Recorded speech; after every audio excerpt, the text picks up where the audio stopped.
We have some big news. Today, Wick is a birthday boy. You are officially dating the birthday boy. Happy birthday and Merry Christmas. Thank you very much, babes. I appreciate being a year older. I'm now in my 40s. Yeah. Still as immature as ever. I think you admitted that you're improving little by little, right? Little by little. It's a process. It's not just an event. You would hope that people who are getting older will mature, and some people do and some people don't. Last night, I think you were doing the dishes, and we're going to talk about what happened with the delivery. Oh, yeah. Everyone has been in suspense. Almost didn't get anything. But we'll get there soon. Okay. And when you were, spoiler alert, when you were doing dishes, we were thinking we weren't getting anything yet. That's how late it was. Yes. Anyways, I'm watching a video that just came out a couple weeks ago from some YouTuber in Canada where he goes around interviewing people from their late 60s to their mid 80s. Wow. And talking about their lives, what they regret, what they think is a problem with our culture today, and, how they go about living their lives. It was pretty interesting. Huh.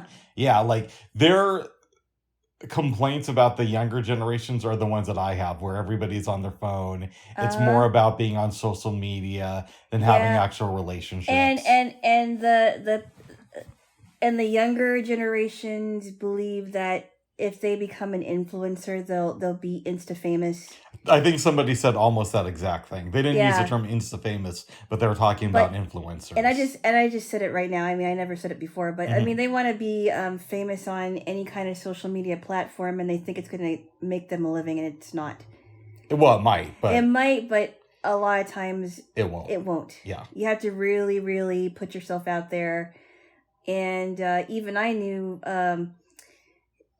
Even I knew, 11 years ago when I graduated that if you really want something bad enough, you have to, if you really want to be on a platform, for example, bad enough, you have to really market yourself.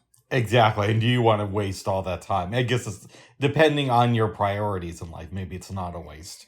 But yeah. It was fascinating, people talking about their regrets. One couple was saying that they wish they had traveled younger. So they started traveling when they were around 50. Mm-hmm. And they said, we waited until we had the money, but maybe we could have started traveling in our 30s. I'm paraphrasing here. Yeah. And we wouldn't have had as much money, but we could have had more fun and have more life experiences. And I thought that was really interesting. Yeah. Yeah. Maybe I'll make it a pre-birthday boy tradition where I watch that video every year. Oh my goodness. Really? What? I don't know. Really? Wasn't some of it depressing in some ways? A little bit, but it's also a good reminder that you're not going to live forever. But also, too, you're not alone in how you think. Yeah, exactly. So I guess in some ways it's probably a good thing, but it really makes you reflect, doesn't it? Yeah, this one lady was talking, she's super successful. She was 75. I think she said that she was still working. Wow. But she said that she wished she had been nicer to people and helped more people out along the way. Yeah. Mm-hmm. Wow. Yeah. And she can still be nicer to people. Yeah. For as long as she can. One guy was talking about how he wished he had learned an instrument in high school. Wow. It was very interesting. A good video. Yeah. Yeah. Wow. Yes. And then this morning, babes, I was watching a YouTube video. I don't know how to contextualize this. A man was talking about how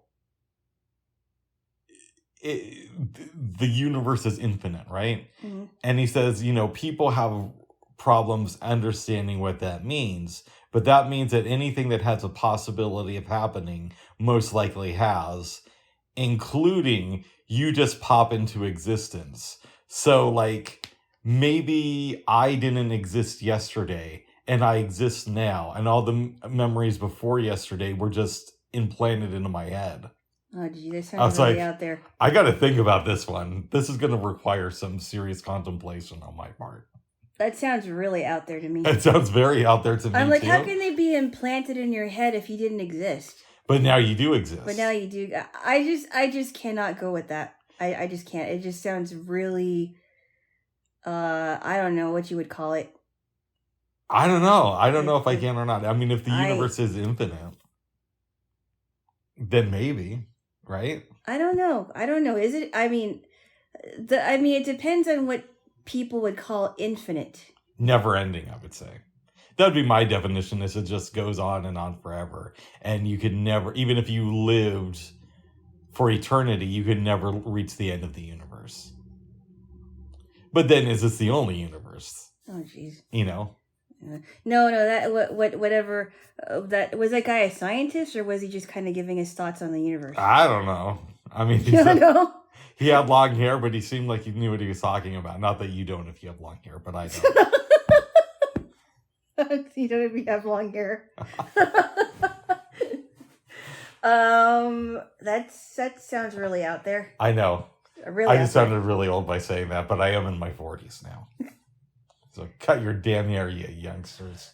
You're not that old. No, keep your hair long if you want to. It's a personal I think it's weird for guys to have long hair, in my opinion, but whatever. I don't know. It's not my thing. And I also think it's weird for guys to wear earrings. Yeah.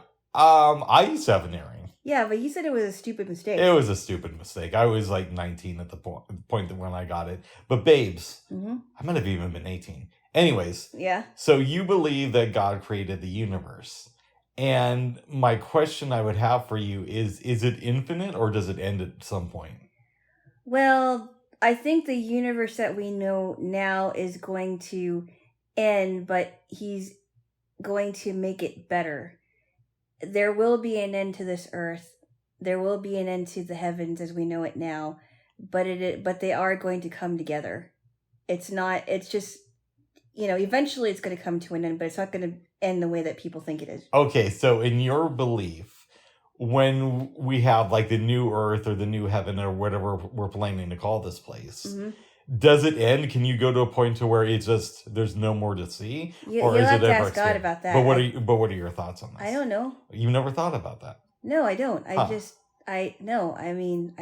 just think that however God created it, that's how He created it. I don't need to know if it ends or not. It's not really that important to me. But this universe as we know it will end. Well, I mean, even scientists have speculated that. Yeah, it will. It will, but it's not going to end the way that some people think it will. But then we have to get into questions about the multiverse and all that stuff, and that's really complicated. I think it's not as complicated as people are making it, and I don't even believe that there is a multiverse. I don't know. I mean, it's one of those things, and I know I say this a lot with hippie. That sounds like really out there too. What I say is, I don't believe it, but I don't not believe it either. You know what I mean? Like, it hasn't been proven to me. And I could see it not being real, but I could also see, oh, maybe it is. Maybe there is a multiverse out there. Maybe we're just one in a vast number of universes. And I mean, I know I've told you this before, probably recently, but something that Neil deGrasse Tyson said on Joe Rogan that's really trippy, and he said it this last time he was on, but he said it a couple times ago too, is that we think of the multiverse is there's a reality where Alana is a pirate and kills people for fun, right? And yeah, that's true. Fun? Yeah. And yeah, that's true that there is a universe. Not that's true, but we're playing make believe here. That's true that there's a universe where you're a pirate and you go around just killing people.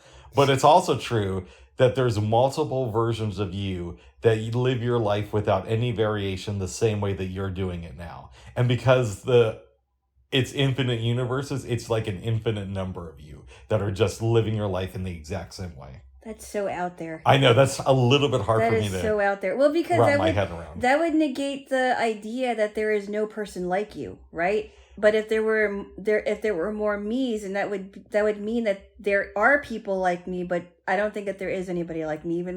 Even my sister, who happens to be my twin, is not completely like me either. But maybe you're the only one like you in this version of the multiverse. Oh, that's so out there. It's a little bit strange. Little bit strange. It's very strange. I don't know if I believe it, but I could be convinced. Multiple versions of me living my life the same way or different. No, that's just so out there. It could be the case. Who knows? I mean, I definitely don't. I really don't think that there are multiple versions of me. Oh. I don't know how I would be able to find that out. Well, it's theoretical at this point. We don't know for sure. It's theoretical, which means that it isn't true. Well, it means, well, if it's true, it's true, but we don't know if it's true. But we don't know that it's not true either. Yeah, these people have an answer for everything, don't they?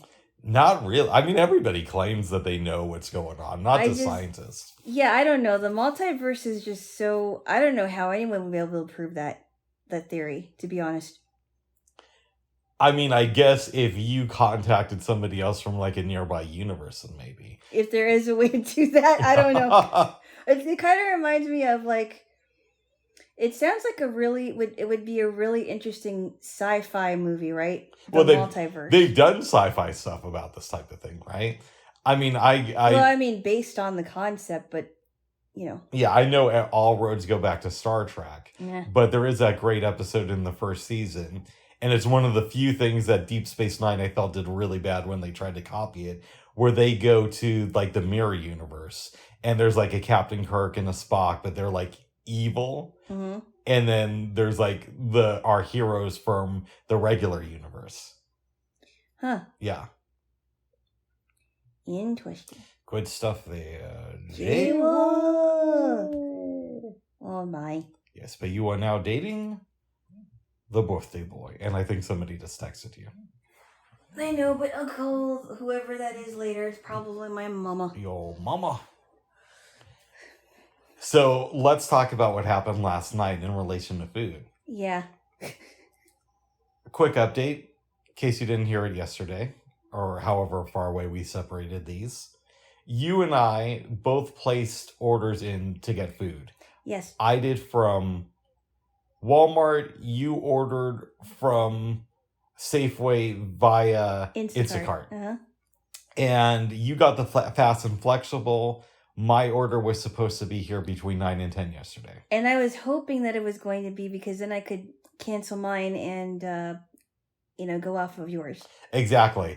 And I was kind of thinking the same thing, because I had more stuff on mine and it would have been better for you in the long run. And it wouldn't have been that much of a financial hit for me if mine would have come first. Uh-huh. So I wanted that to happen too. Mm-hmm. So it's about 10. I get a notification from Walmart saying we're working on this. It should be there within the next 2 hours. That didn't happen. We do this. We watch some TV. We cook dinner. And by now, because it's like dinner time, we're kind of thinking... Wait, hold on. Go ahead. I got a notification at about 1:30 saying that my order is supposed to come by 4 p.m. Oh, I totally forgot about that. Uh-huh. Yeah.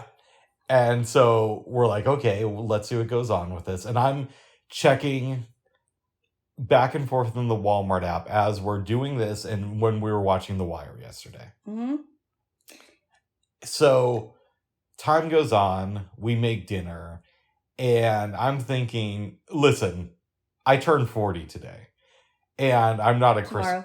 No, today now. Today now, yeah. Yeah, so, and I'm not a Christmas person, but I'm thinking to myself, I would like some cake on my birthday. It's not the end of the world.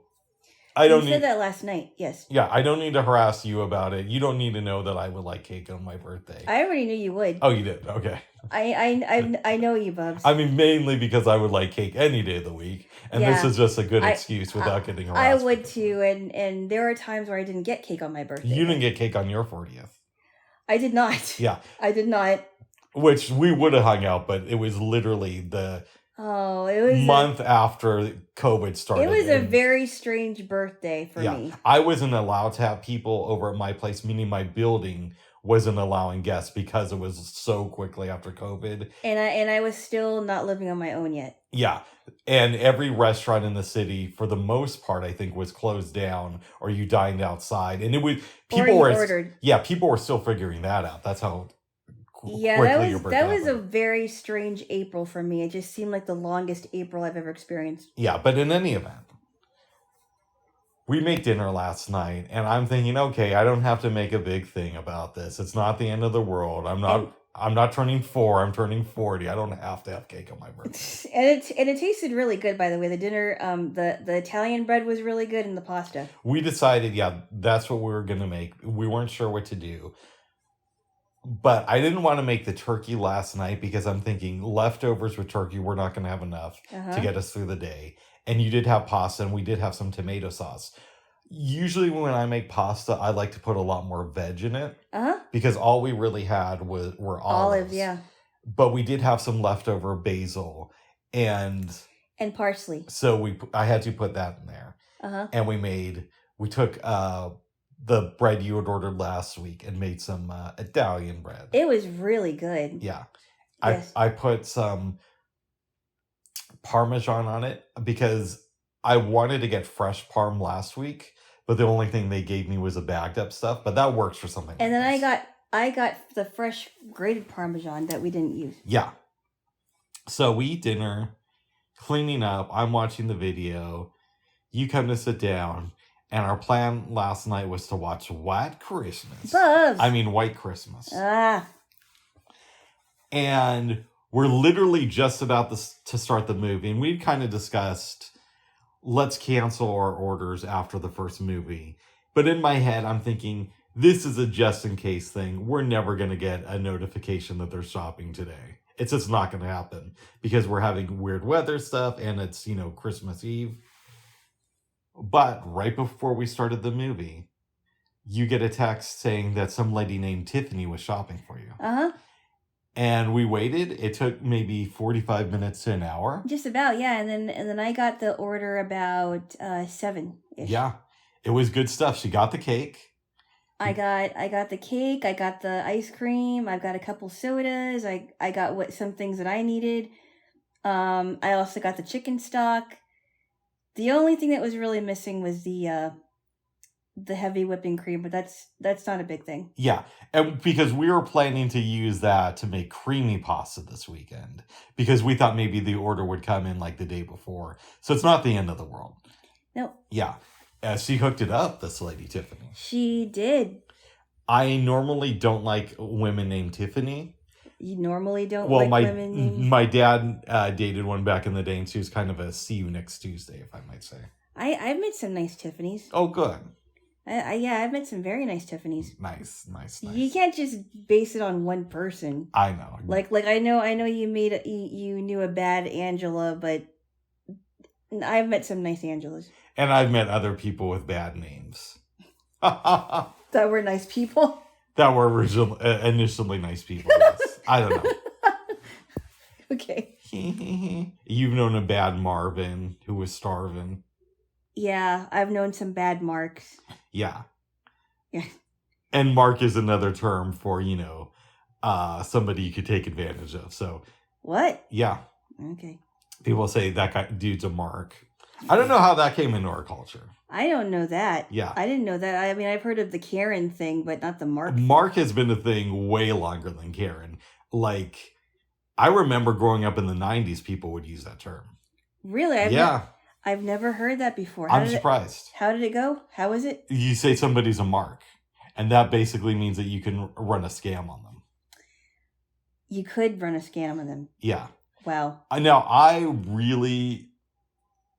have many, many, many issues with my parents. Mm-hmm. But one of the few things they did right, they gave me a normal name. And I know that they named me off, my dad. I was named after him. Mm-hmm. But still, it's a normal American name, mm-hmm. which I like having. I like that, it's not like super complicated or artistic. Yeah.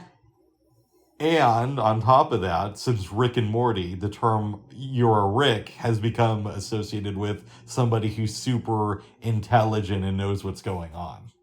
But Rick doesn't know that. Rick is super intelligent. Well, I mean, from Rick and Morty, yeah, he is. But then he's also a major alcoholic too. Okay, he is emotionally very distant. Very. But as far as what he can do, it's great. He is. I think Morty is a more emotionally. He kind of balances Rick out emotionally. Yeah. Because Morty is very emotional and he cares about his parents, even though they're kind of weird. We got to watch Vindicators 3 sometime, but there's a great scene in it where they're in their quarters and Rick is brushing his teeth and talking to Morty about how he doesn't want to do this thing. And Morty's reading about Vindicators 2 and about how they weren't invited for that because of like personnel issues. And then Rick, you just hear Rick saying, "Don't worry, Morty. It's not about you. These people have a problem with me." Problem with me. Yeah, that episode is like a mini movie. Oh, wow. But anyways, yeah, Tiffany stepped up in this case. Oh no! I mean, I've had very good orders besides this one. Yeah, I've had issues with Instacart. We don't have to go into it again. You already know what those I've are. had issues. I've had major issues with Walmart delivery, but it's been like only a couple of times, really. Mm-hmm. Well, yesterday was my first major issue with Walmart delivery. Like, here's the thing.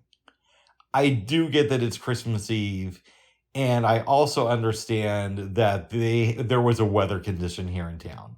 So I get if you're going to be late, but I think if you're going to be more than 3 hours late, maybe you should contact the customer and say something like, "We don't know if we can provide this order today." Yeah, because I remember when I ordered from Walmart last year and this was going on, but the weather was a lot worse. And it was Friday, I was by myself, and I contacted somebody via chat. And they were kind to, I told them what was going on, and they were kind to cancel it because I'm like, they're not going to be able to get here in this weather. When we get the notification that Tiffany is shopping, I think you asked me, "Are you going to cancel your order yet?" And I said I wanted to wait because I wasn't sure what she could get off of the list.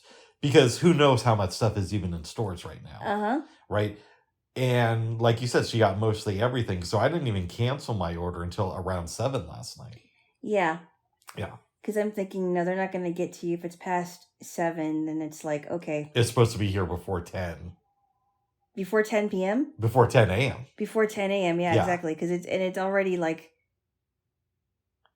It was 7. It was like a little. It was like maybe 7:10 when I canceled. Yeah, it was about 9 hours after. Yeah. So. And they asked me the reason for canceling, and I just, the first option was would not be here in time. Yeah. And that's a weird thing too.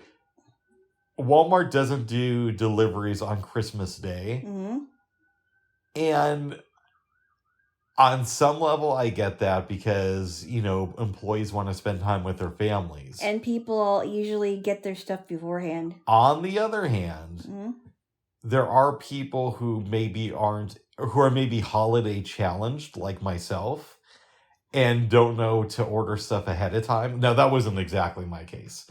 And maybe it would be good for them to have the option to get something on Christmas Day. Also, Walmart treats their employees horribly, so why not just push them to work on Christmas? But they don't run the app; they outsource it. Yeah. So I don't know. I don't know either. Yeah, I'm not sure. Yes. But we did get an order, and one of the orders, which was mine, had a cake in it. So I'm pretty happy. We don't know what exactly the cake it is. I think it's a chocolate cake, but we don't know what kind. Because there was no label on it, so. I'm really looking forward to that and the small things of Jamaica almond fudge, which you keep telling me is amazing. I like it. I wish they were bigger. They're from Baskin Robbins. That's one of my favorite ice creams, and I'm surprised you never had it. I've heard of it. Yeah, Jamaica almond fudge is really good. It does sound really tasty. Yeah, I think you'll like it a lot. Yes. It's not just plain chocolate ice cream, but it's got the nuts in it. It's got the fudge. It's got the mocha flavoring. It's good. It's really good. And I'm not a coffee person either, but this is a next level yummy. When we were waiting last night, we listened to the Christmas special of Take the Floor. Yeah, I really enjoyed it, actually. I thought it was really good. It was. I'm not a big fan of Christmas music, with a few exceptions. But that was a fun episode. It was fun, and they did like little Christmas medleys with a Scottish twist. And somehow they always ended up with bum, bum, or they started with it. Yeah. My only complaint about Take the Floor is sometimes the music is a little bit too repetitive. That's really, yeah, me too. Yeah, I think so too. But After a while, I get over that. And I'm like, I just love the music. It makes me happy. Yeah. And to hear Gary, who's this co-host, that one lady? Jennifer. I like hearing them talk and their interaction. Yeah, they seem like they really, really like being there, and it's so fun to hear their accents. And Gary Innes just sounds like a jolly guy, like he's really jolly and happy that he's doing this job. I love that show. Have you ever thought about writing him an email? No, I haven't. Because I think you can, and Jennifer will read emails sometimes. So you could write him something saying, I'm a blind woman from Portland. I won't do the accent. You could say something like, I'm a blind woman from Portland, Oregon. Me and my boyfriend listen to you every week, and you made our Christmas a little bit better this year. Yeah. I don't know. You made our Christmas a lot fun because we got to listen to your show. Yeah. Because we didn't hear the whole thing, but it was really fun.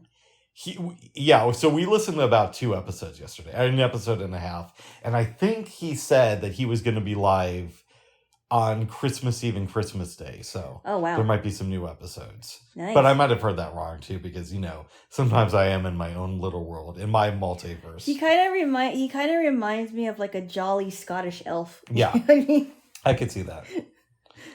One that would dress up in Santa costumes. You know what I was just thinking, babes? What? If the multiverse is real, there's a universe where you are with Gary Innes. Innes?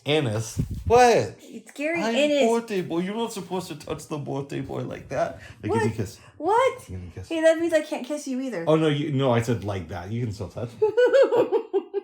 But you touched my nipple. I did not. Yeah, did I? I'm sorry. I did not know that. I was trying to go over heel. No, that's not how you touch the birthday boy. The birthday boy is very fragile.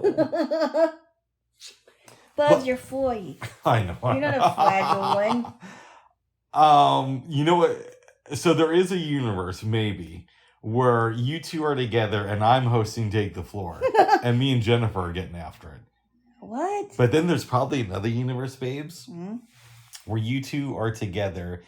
And yeah, I'm hosting Take the Floor, but it's like the biggest show in the world. Like in some ways, it almost feels like our little secret because nobody else I know talks about it. Would that be so? Like, would you have a Scottish accent or would you have an American one? There's multiple versions of this, but I'm thinking of the version where I'm an American. I visit, and through a weird occurrence of events, I end up taking over the hosting duties of Take the Floor. And then from there, it just becomes this worldwide phenomenon. Oh, my goodness. What do you think about that? That's weird. I mean, I can't imagine Gary Innes as my boyfriend. You'd wake up in the morning and be like, good morning, Alana. Welcome to the day. And you're like, I want to sweep some more, okay? Who are you? Yes. What are you doing in my house? I didn't invite you here. I hope he's a normal guy. He seems like, I know he's interviewed people, but he just seems very happy to me. And even when he laughs, I like his laugh. I used to think Gian Gameshi was really normal until those charges came out. Oh, you mean with the punching the girls in the face? But I mean that was apparently consensual, which I don't get that. The rumor I heard, and I've heard Mr. Gameshi is very litigious, so it is a rumor, is that he would go on these dating websites and tell women, come over to my place and I'm going to punch you out. And so it would be women who are into those sexual kinks. That is so odd. Yeah. That's like borderline domestic violence, except they're actually accepting it, which I never understood that.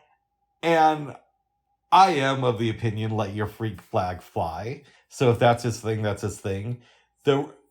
Some people said that it wasn't consensual. Other people said that it was. But I never would have guessed that from listening to him. So I just hope there's not like... I know that Gary Innes doesn't walk around... Innes, Bubs. Okay. I know he doesn't walk around all day talking like that. But you would hope that he's having a happy life. Yeah, or even if he's not, completely has what he wants, he's working towards it. Exactly.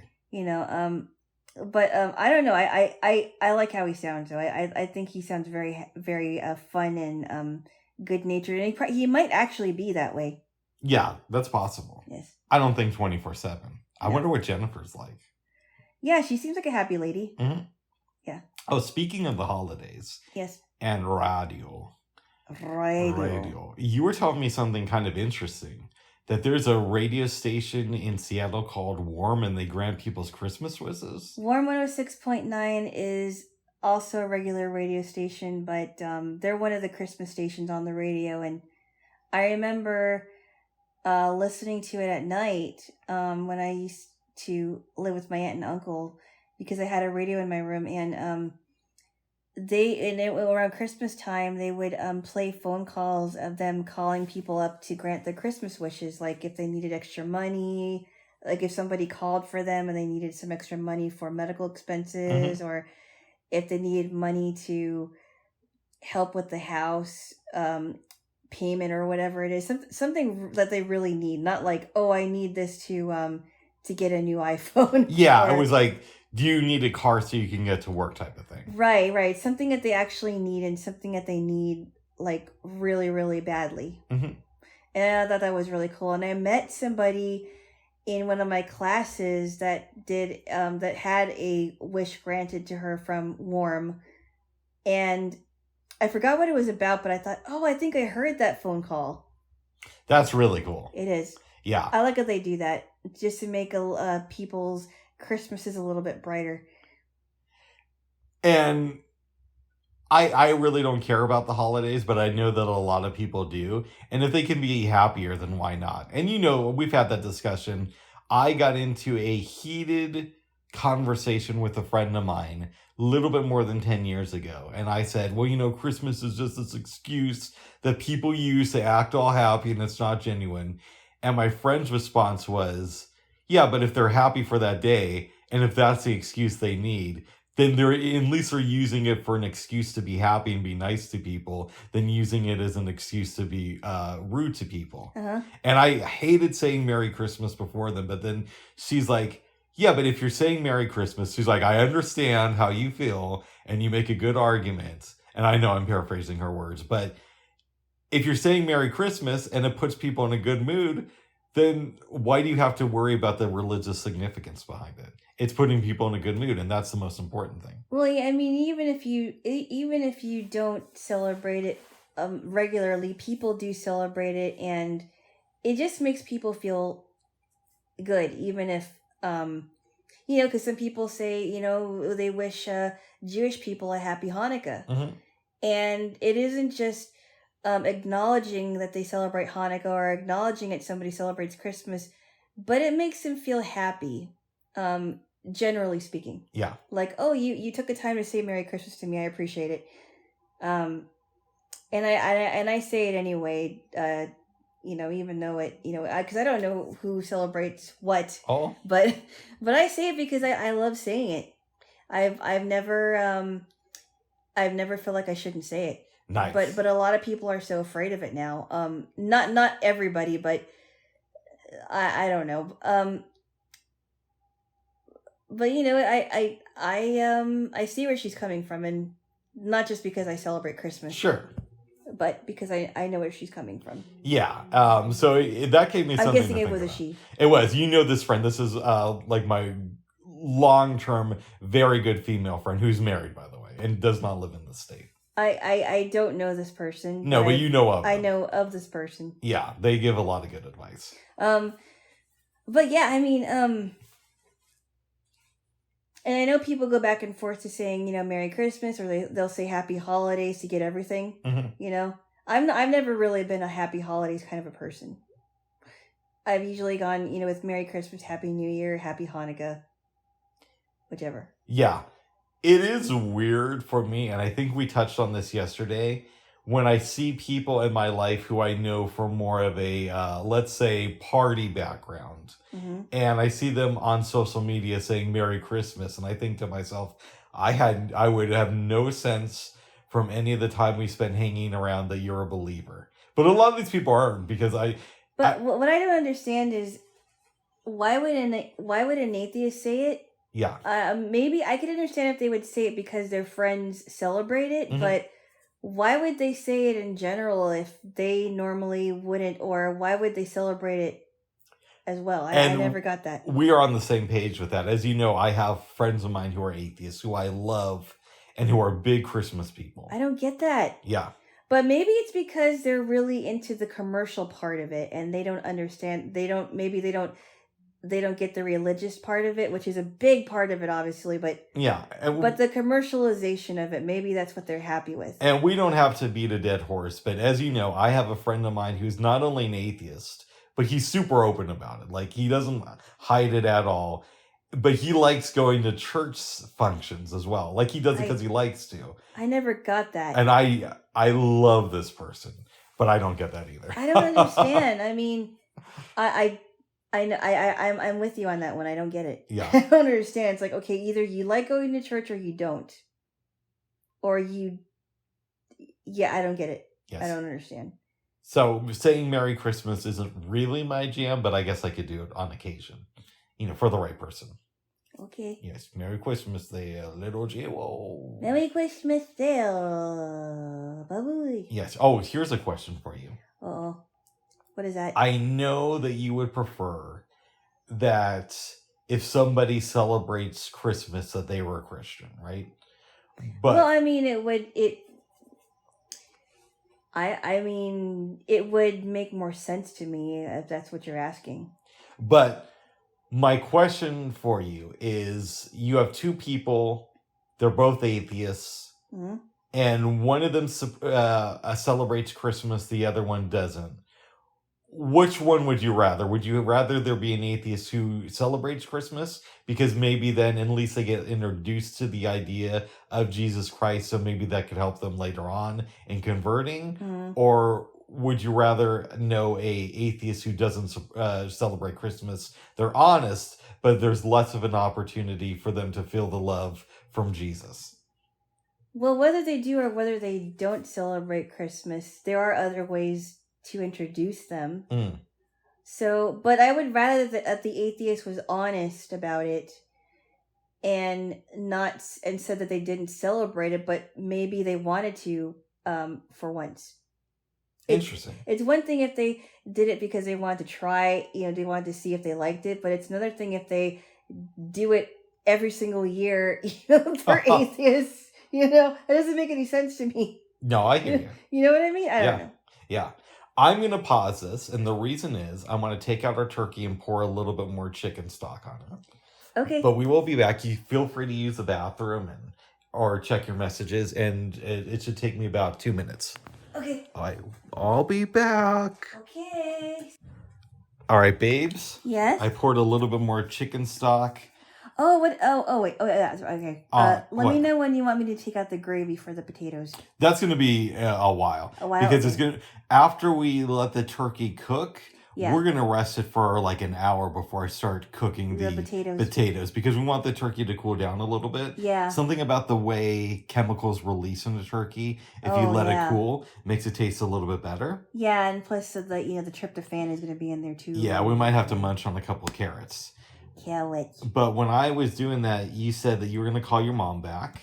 I did. And I hear, Mom, hello, Mom. No, because she, something happened and her phone dropped me, so she called me back. Oh, nice. Yeah. She's very nice. She wished me a happy birthday because I am the birthday boy. And she asked me what we were doing, and I said, we're cooking a turkey, and we're going to cook some mashed potatoes and gravy. And then I said, we're going to have some cake and ice cream later on. We do have some leftover cookies in the fridge too. Oh yeah, leftover cookie dough.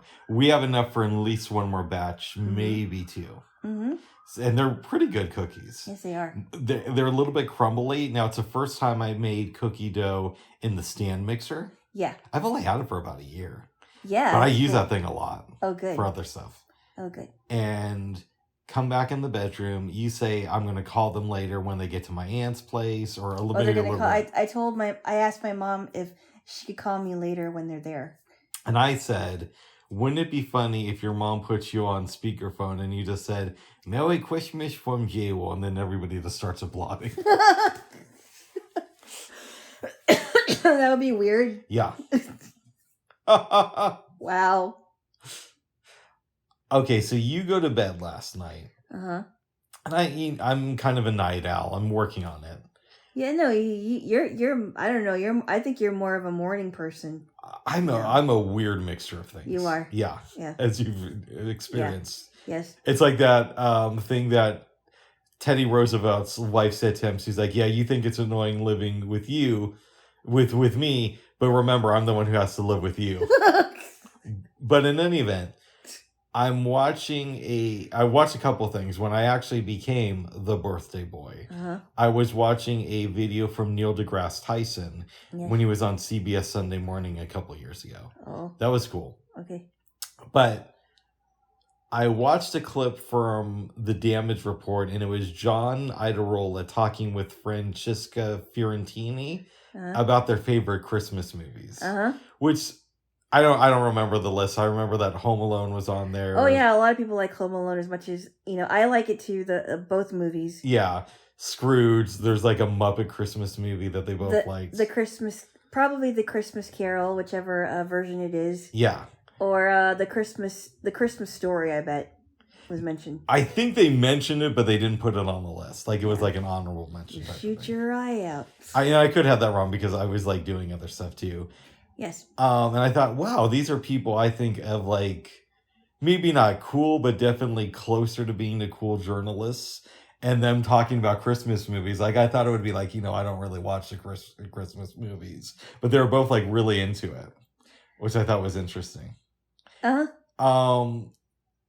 So my sister, who you've met before. Yeah. She's not the most religious person in the world. Let's just say it like that. And maybe that's a reason me and her get along.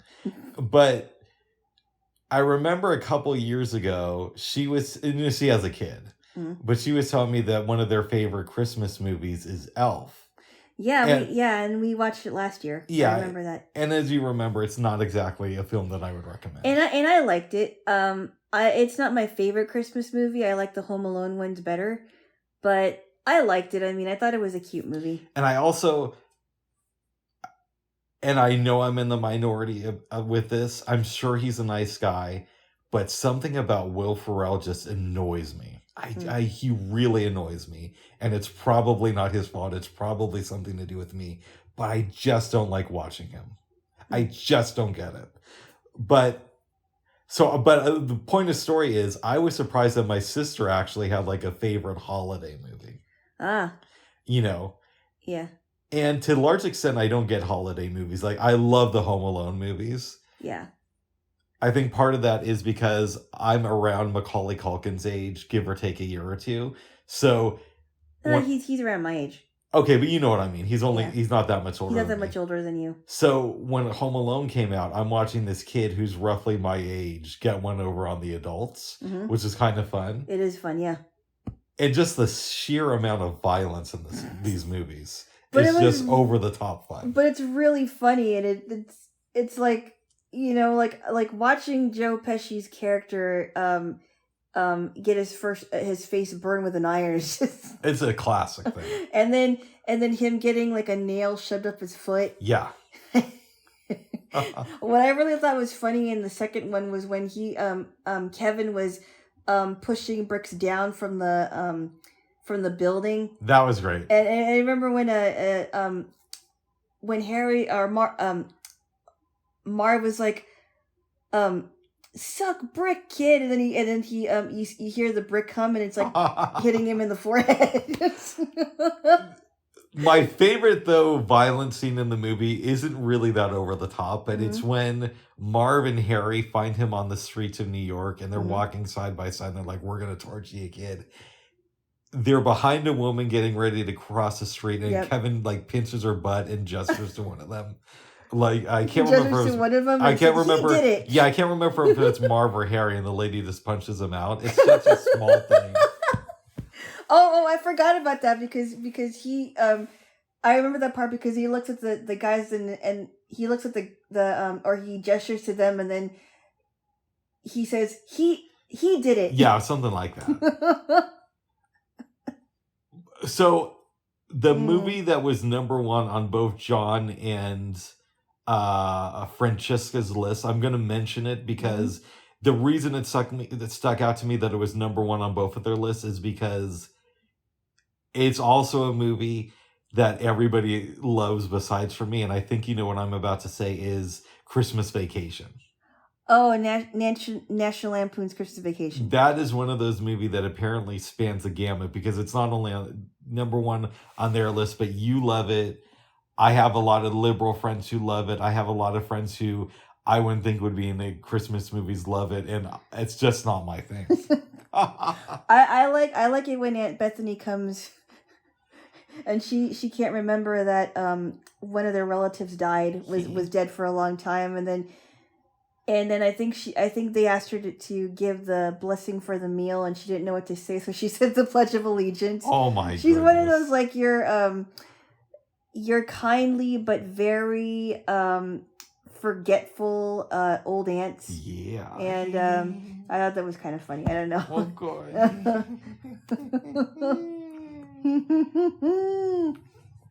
Would that be your favorite Christmas movie? Or would it be Home Alone? No, I have several of them. I love the Christmas classics where you have the Rudolph, Frosty. There's one movie I like called Santa Claus the Movie. That was like in the 80s. They actually mentioned that one. John said that that's like an underrated Christmas movie. I love that movie. I don't watch it very often, but it's about these it's with these two kids named Cornelia and Joe. Yeah. And that there was a book actually based on or I guess it was based on the book. But I love that movie. I have not seen that in a very long time. Last night when he mentioned it was the first time I heard about it because he's like, it's not the Santa Claus with Tim Allen. He's like, it's Santa Claus the movie from the like early 80s. Yep. Yeah. Yep. Exactly. I did like the Santa Claus with Tim Allen, but Santa Claus the movie is to me a classic, and I also love A Charlie Brown Christmas is one of my favorite ones. Oh. I don't have just one favorite. You know me. I don't have just one favorite. Yeah. I have several favorites. Yeah. So, but A Charlie Brown Christmas is a classic to me. For me, it's like the Home Alone, the first two movies. I don't care about Home Alone, Christmas 8, Christmas on the Moon, even though that's the one that we're going to be making. Home Alone 3 is really bad. Yeah. I'm sure it is. The kid in that movie, I have nothing against him, but the storyline was like a copycat of the first one. Oh. Yeah, it was bad. And we've heard that the remake is horrible. The one that they did with Yorkie from Jojo Rabbit. Are you talking about the not Jojo himself, but his other friend? Yeah, his friend Yoki or Yogi? is in the remake that came out on Disney Plus last year, and it's supposed to be really bad. Yeah, who wants to watch a remake after it's been done like 30 years ago? Yeah, and they had like 10 sequels to the original, so. Well, I've even seen one that were like strictly for like ABC Family at the time, or at least it seemed like it. And I'm like, why would anybody want to make remakes of the movies of Home Alone movies when they're already good? They're classics. They're classics for a reason. Yes, they're such good Christmas movies that me, the Christmas hating birthday boy, thinks that they're great films. But okay, so here's the four that I like, that I really like: the Home Alone movies. A Christmas Story. A Christmas Story might be my favorite Christmas movie. The Christmas Story? Yeah, that's really good. Mm-hmm. And then the one that we watched last year, It Happened on Fifth Avenue. Oh, that's a great movie. That's a really good one. Anyone, that may be an underrated movie for Christmas, but it's a really good movie. Yeah. Yeah, because you don't really hear people talk about that one. Yeah, it's a gem. Yeah. It's a Christmas gem. I think the top few that I like, and there's probably more that I'm not saying. I like all the Christmas classics from Rudolph to Frosty. A Charlie Brown Christmas and the two Home Alone movies are probably the top three, but I'm sure that there's more. Yeah, and of course Jackie Brown, I forgot to mention. That's a Christmas That is classic. not a Christmas classic, but it just came out on Christmas. Yeah, by the way, the only reason we don't make more of a deal about it coming out on Christmas Day, and I do know that today is the 25th anniversary of its release, is because it also happens to be the anniversary of the birth of the birthday boy. Oh my goodness. But if it wasn't for that, we would definitely talk about that a lot more. Because it came out on Christmas Day. Yes. Wow. But so I've never heard you talk about like Miracle on 34th Street. Do we not like that movie? Who's we? I guess I should say you. I mean, I've seen It's okay. It's not my favorite movie. I've seen a version of it, and I know that Mara Wilson did her version of it. Yeah. I know it's an old movie. I didn't see the original movie, but I think I saw it when I was a kid, but it was a different version. I've also saw there's also a movie I saw when I was little called Yes, Virginia, There Is a Santa Claus. Okay. I kind of like that one too, but not my favorite movies. They're okay. That's fair. And now I've only seen scenes from the Santa Claus. I've never sat down and watched it. And you just said that it's good, but it's not that good as far as Tim Allen goes. No, I thought it was fun. Okay. But I liked Santa Claus the movie better. Yeah, that's another movie I thought about. And then I also like did you know that there is a Grandma Got Run Over by a Reindeer movie? No, is that like a dark comedy? No, it's just a cartoon. Oh. I've watched it before with my I think I watched it with my nieces and nephew. It's a fun little cartoon. Nice.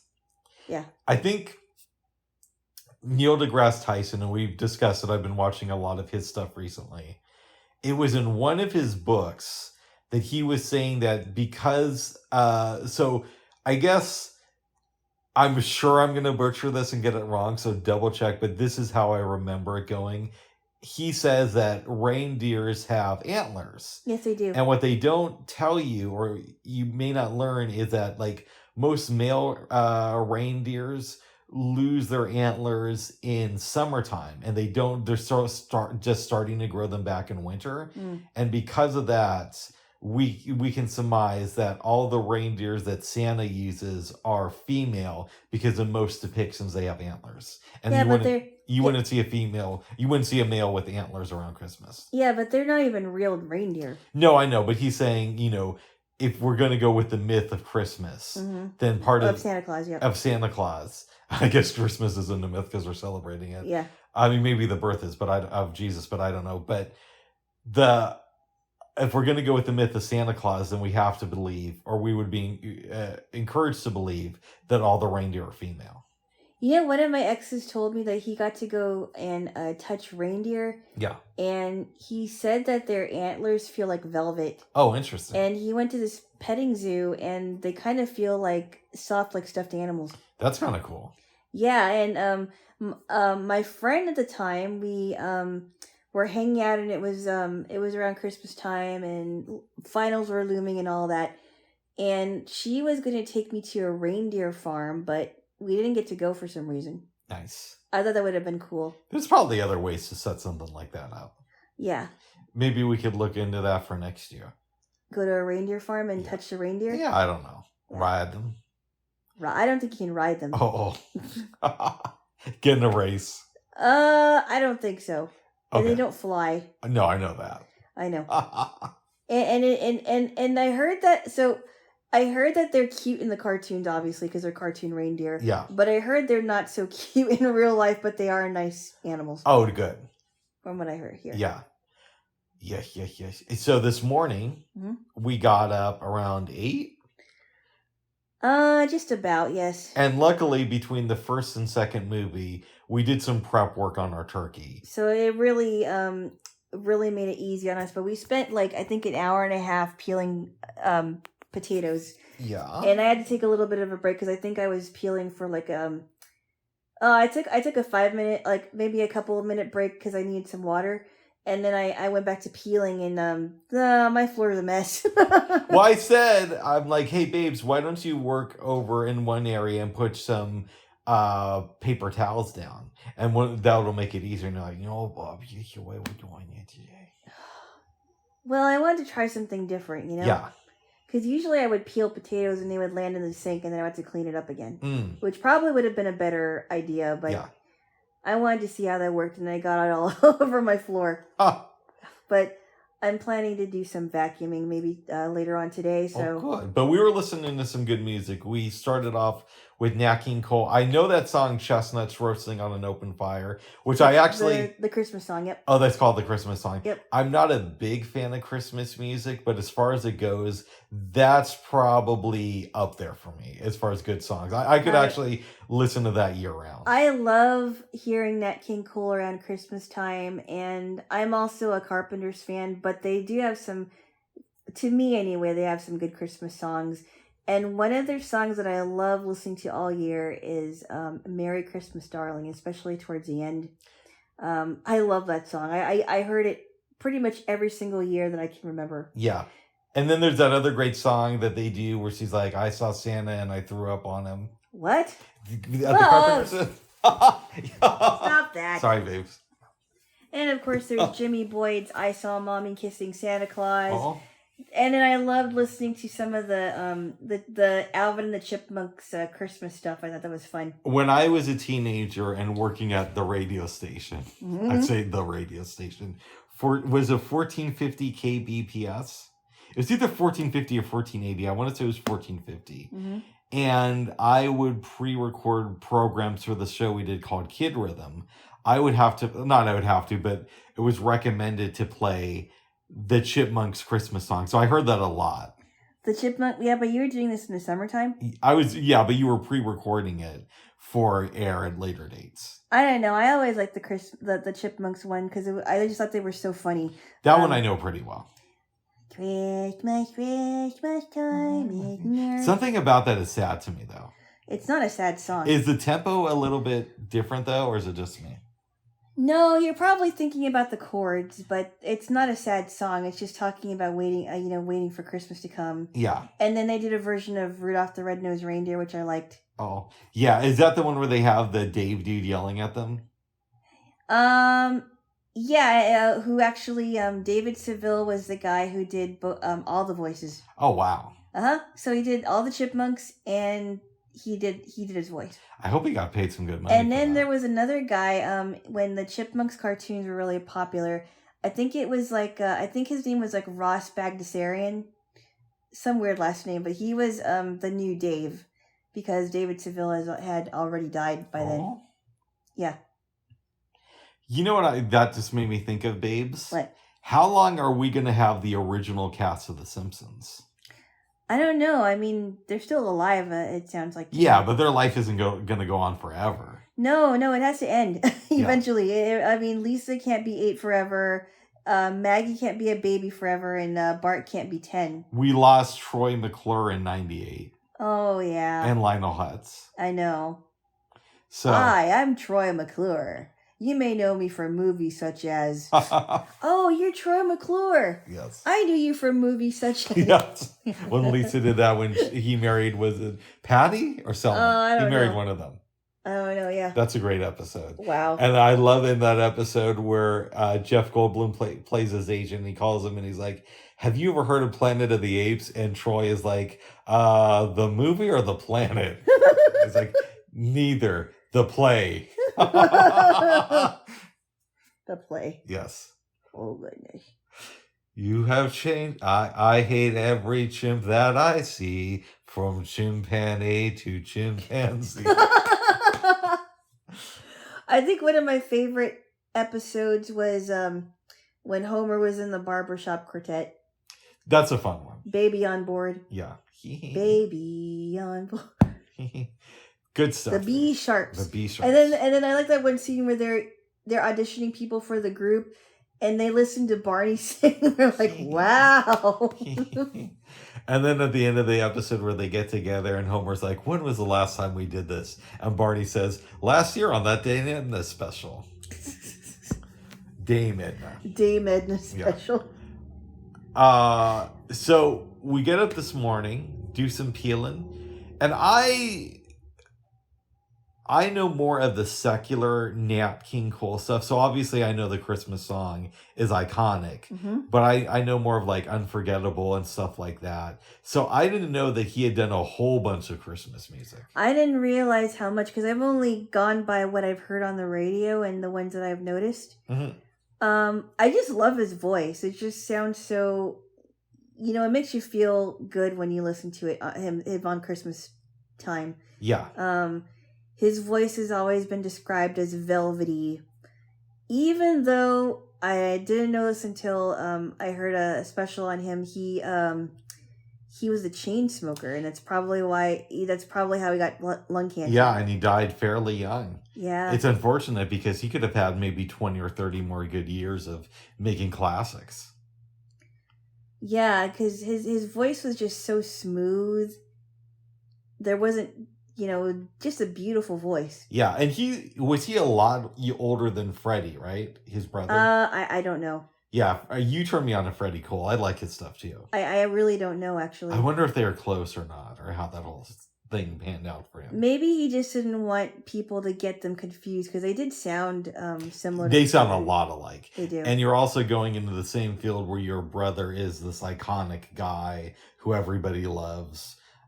I mean, I would assume. I mean, I'm sure there's some people who hate Nat King Cole, but they're mostly silent these days.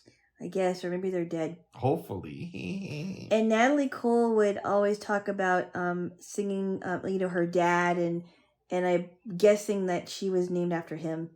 Yeah.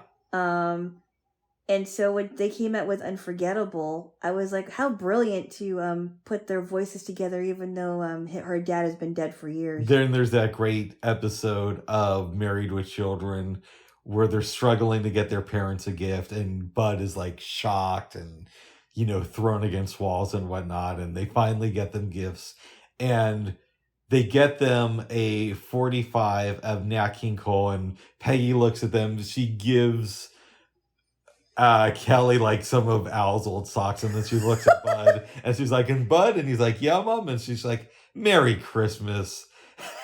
But she doesn't give him anything? No, and then she sits down next to Al and she's like, oh, shouldn't we listen to this? It's been a while since we've heard Nat without Natalie.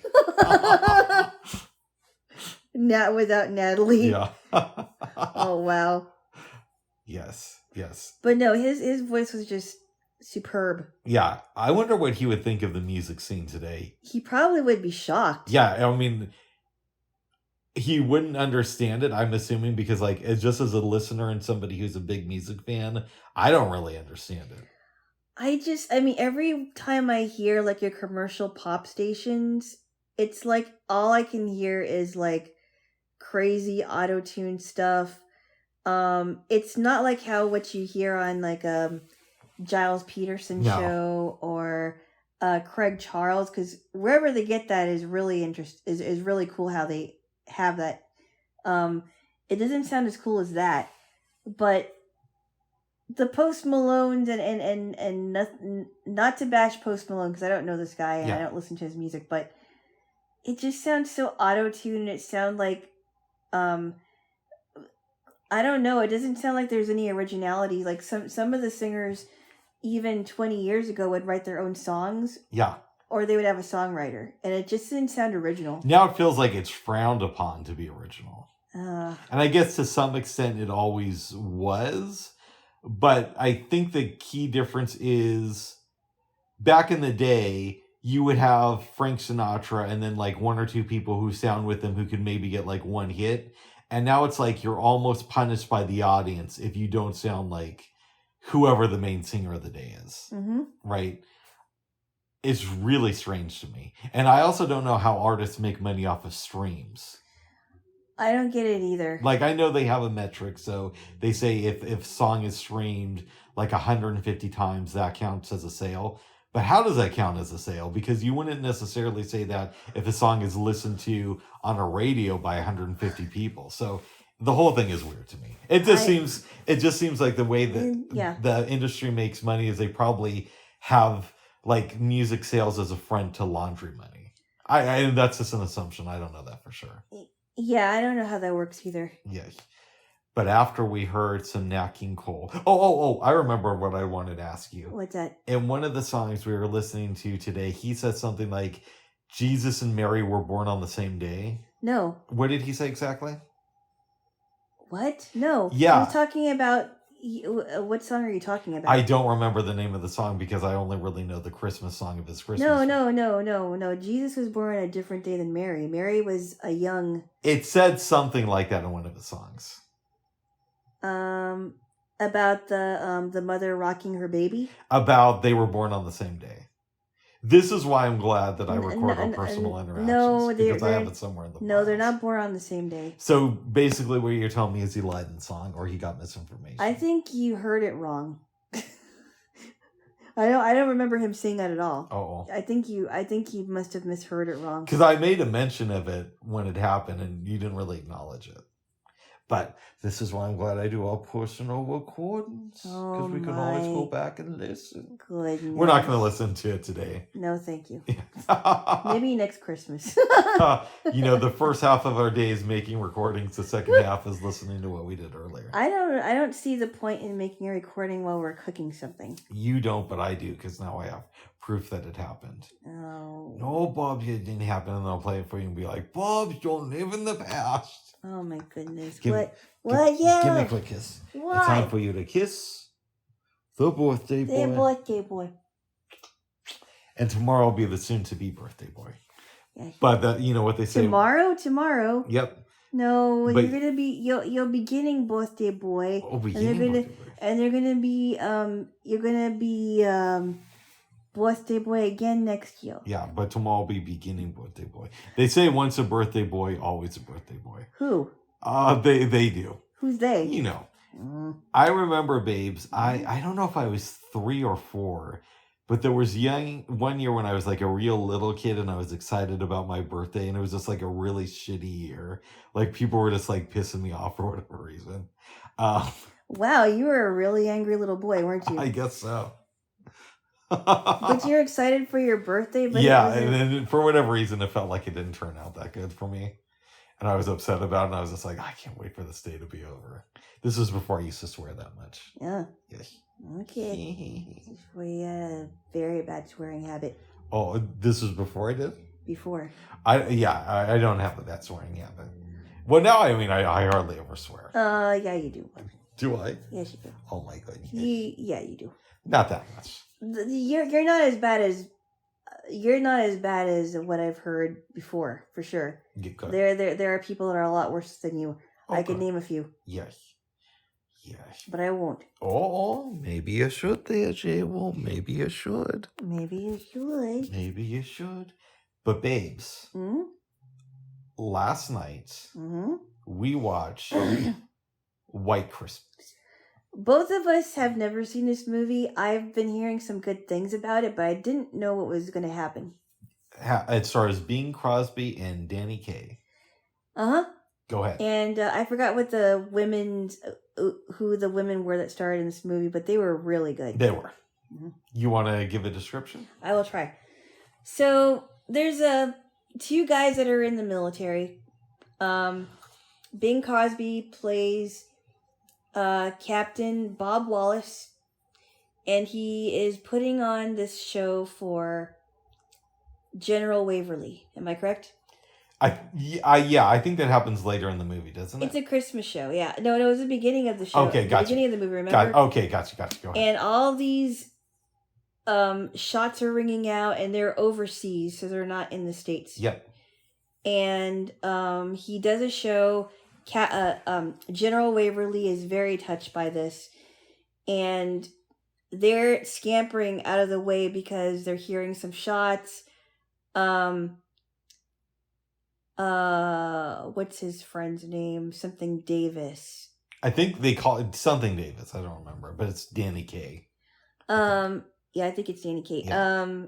What's his first name? It's gonna drive me crazy.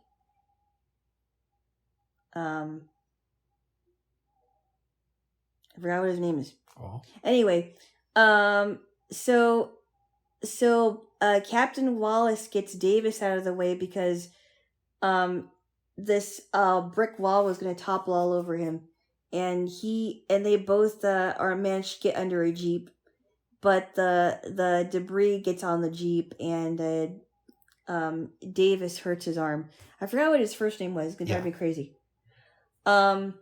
So he says, well, thanks for saving my life. I guess I'll, and he gives him a song. He says, hey, I've been working on the song and I think it'll be good. And I honestly think that we should do a duet, and Bob Wallace is like, well, I normally work alone. work alone. And he's like, well, okay, are you? And eventually they decide to work together. Mm-hmm. Could you fill in a little bit more? They start becoming successful, and they start becoming really good friends. Yeah, and Wallace feels like Davis is kind of like exploiting the fact that his life was saved by Davis. By Wallace. Wallace didn't save Davis's life. What? Davis saved Wallace. Oh, I'm sorry. Davis saved Wallace's life, but Davis actually got his arm hurt. Yeah. Yeah, but Wallace feels like Davis is kind of like exploiting this fact. Yeah, which is, I like that. I thought that was pretty funny. That was really funny. And they're becoming successful. They meet these two girls who are on the come up. They're two sisters. They're two sisters. They kind of like follow them around the country. And the sisters go to perform in Vermont? Yes, they go to perform in a ski lodge in Vermont, and they're getting to know the girls, and Bob and Betty clearly are starting to like each other. Yeah.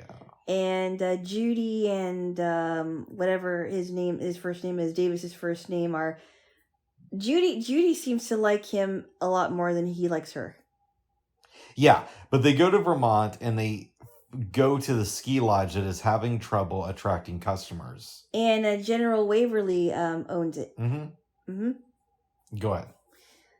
So they do a performance. They don't have a big audience, but it seems like the general and his sister like it, and the granddaughter. Now they're trying to figure out what their I'm trying to remember now.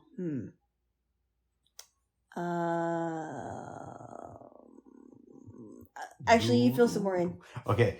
Basically what happens is Davis and Wallace want to get more people into the ski resort, and one of the reasons is because I think it was Wallace was with the general and got a note back from the army because the general wanted to go back into that army life. And the letter basically said, we don't need you here. Mm-hmm. And so the general's really depressed. Yeah. And they know that if this place goes out of business, it's going to be the end of him. He's probably going to like shoot himself to death or something. Uh-huh. Or put his head in the oven. In the oven, yeah, exactly. Yeah. Or, some other form of suicide. Right. It's not said in the film, but that's the impression I got from it. Right. It would have been funny if they go through all these scenarios about how he could kill himself. And then they do like a thing where it shows somebody putting their head in the oven. Did I talk about this here, babes? About how I hope I didn't.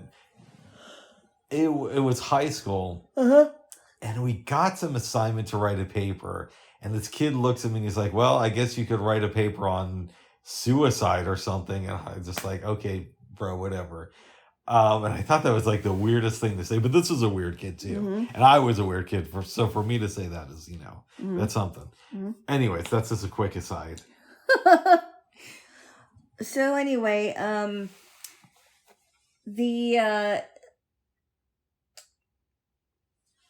Judy and Betty were the sisters. Yeah. And they're trying to figure out these guys. Betty has been looking at Bob, and Judy has been looking at whatever his name is. I can't remember his first name. We know. Anyway. Davis. You can just call him that. No, it's Phil. That's right. It's Phil. Okay, it's Phil. She's looking at Phil. Judy talked to Phil and say, hey, why don't we devise a plan to make people think that we're engaged? Because it seemed like Judy really liked Phil a lot. Mm-hmm. And Bob and Betty were playing around with the idea of seeing each other, but they weren't sure. And Bob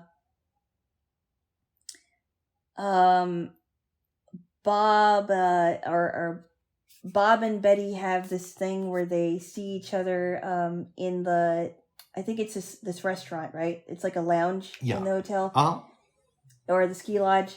And they have some sandwiches and milk. And they did a song which I actually like the scene. They did a song called I think it's called Counting Your Blessings by Irving Berlin. And I've heard it before done by other people, but I didn't realize that it was from this movie. And I thought, oh, that's a they sang really good together. And during that time, Bob kisses her, and General Waverly's like, oh, I'm sorry. Oh.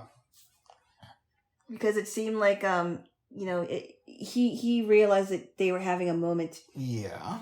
Okay. And then Betty hears Bob on the, or I think it was the maid. The maid hears Bob on the phone and tells Betty, "Hey, do you know that Bob and Phil want to take this show thing to television?" And then she's like, "I cannot believe that. Bob wouldn't do that." Well, we should also say that the maid is making it seem like they're doing it because they want their career to have another positive hit. Yeah. Yeah. And so she doesn't talk to your man. For a while. And he goes to New York to appear on this TV show. And she leaves Vermont. Yeah. And has another job in New York. Eventually, the TV show is hosted by their old army buddy. And so they go on, they promote the lodge, it becomes a huge success. Mm-hmm. And he wins the girl back. Yep. She comes back to Vermont, makes amends with Judy. I think there was a scene where Bob and Betty gather under the tree because it's Christmas time. Mm-hmm. And Betty and Bob are now engaged, and now Judy and Phil are engaged. Yeah. I thought, oh. And they had this whole production where they were singing White Christmas, and so were the kids. Yeah. The kids were on stage. Oh, like, you can't go. Oh, I don't know. I like this movie. It was a feel-good movie. You didn't really know where it was going. I did too. Yeah. I mean, you could make some little complaints here and there, like why wouldn't she at least give him the time of day before leaving? Or, yeah. But it's a good movie for what it is. It's not meant to be Shakespeare. No. It's not meant to be Jackie Brown. It's meant to be like a little holiday movie. And will it make my top 5 favorite Christmas movies of all time? Probably not. But did I enjoy it? Yes. That might become a good favorite movie of mine. But I really enjoyed it a lot. Yeah. I liked the musical numbers. I thought they had chemistry. I did too. Yeah. I thought they worked well together, and it was good. It was good. It was good. Well, and they had some very good singers in the army crew. Mm-hmm. Yeah. Yeah. Well, yeah, I imagine that they did a good job recruiting people. And it was the first film was shot in VistaVision or something like that. VistaVision, wow. It said something like that. Remember at the beginning of the audio description? Yes. It might not have been that. It might have been Panavision. But whatever it was, it worked for me. Yes. I liked it a lot. What would you give it on a scale from 1 to 10? I think I'd give it close to an 8. Okay. But that's just my opinion. It's interesting to me. They want to help out this guy, mm-hmm. but they know that the guy doesn't. This is a sense I got. They don't want the general to feel like he's receiving charity. Yeah. And I think that that's good. Yeah, I thought it wasn't overdone. Mm-hmm. What the one scene I liked was when they did that little show again. They did a show for the general. It's like, you guys are looking very blah blah blah blah, and he's kind of berating them, and he goes, and this was very moving. Thank you. Yeah. I guess we got to ask a couple of questions. Okay. What happens to the lodge after this Christmas? I'm guessing that it boosts up their sales. And they stay open. I think so too. And remember when it ended, it was they had a white Christmas after all, and it's a good place to ski. And yeah, I think because of what Bob and Phil did, Bob, Phil, Judy, and Betty did, I think it will be open for a while. It was funny. I watched 2 movies involving ski lodges. What was the other one? Falling for Christmas. When was this? That was the one I watched by myself. Oh, okay. The Lindsay Lohan one. Uh-huh. Yeah. I watched 2 movies about ski lodges. Which one did you like more? I like this one better. Okay, yeah. The Falling for Christmas was fun. I don't know if I count it as my favorite favorite Christmas movie of mine, but I like this one much better. It's called Falling for Christmas because in the movie she fell. She fell and hit her head. Yes. Yeah. Oh my goodness. The title's a little bit on the nose. It's maybe it's not as bad as Serendipity, but you know. Yeah. Yes. So with Serendipity, that was a Christmas movie too, or no? Yeah, I guess you could call it that because towards the end of it was Christmas. Yeah, that's Bubs, it wasn't as bad as other movies that we've watched. No, it wasn't, but it was. Come on, it was pretty. Bubs. It wasn't as bad as like Love Actually. Maybe I put Love Actually is very confusing. I'm pinching the birthday boy. I'm pinching the birthday boy.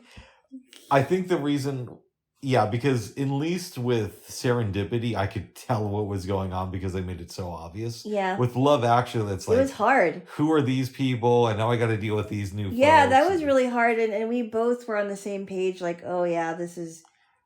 But I guess I guess I'm biased because I don't really. I guess I like this movie. I've watched it way before I showed it to you, and I've watched it many times, so maybe that's why I'm biased because I like it. Yeah, and I just was like, I don't get this, but that's okay. Different strokes for different folks, as I always say. Yes, but White Christmas is better than Falling for Christmas. As the good Lord says in the Bible, different strokes for different folks. That's not what it says. Oh, I thought they say that in that movie, Gypsy Rose or Gypsy. Yeah. No, that's what. That's what Rose said. Yeah, that's what Rose said. Yeah, she's so good in that movie. She's so funny, but she makes stuff up. Like I remember, it's like you guys better get all the egg rolls if you can. Yeah. One for each person. In other words, she wants more of the egg rolls. Exactly. Oh wow! Yeah. What are you doing with the silverware? I might need it for something. Yes. Oh my goodness! And she pretty much like made her fiance leave. Yeah. Yeah, she got tired of. I can understand why. That was great. That was such a fun movie. That's a great movie. Yes. I mean, His Girl Friday, I think, is her best film. Oh yeah. But I think Gypsy is her best performance. Absolutely. Yeah. I mean, she really was like a stage mom. Mm-hmm. Yeah. And I like too that we don't know that, at least I, as the audience member, didn't know that Natalie Wood was going to become Gypsy Rose until like close to the end of the movie. Yeah, Gypsy Rose Lee. Yes. Yep.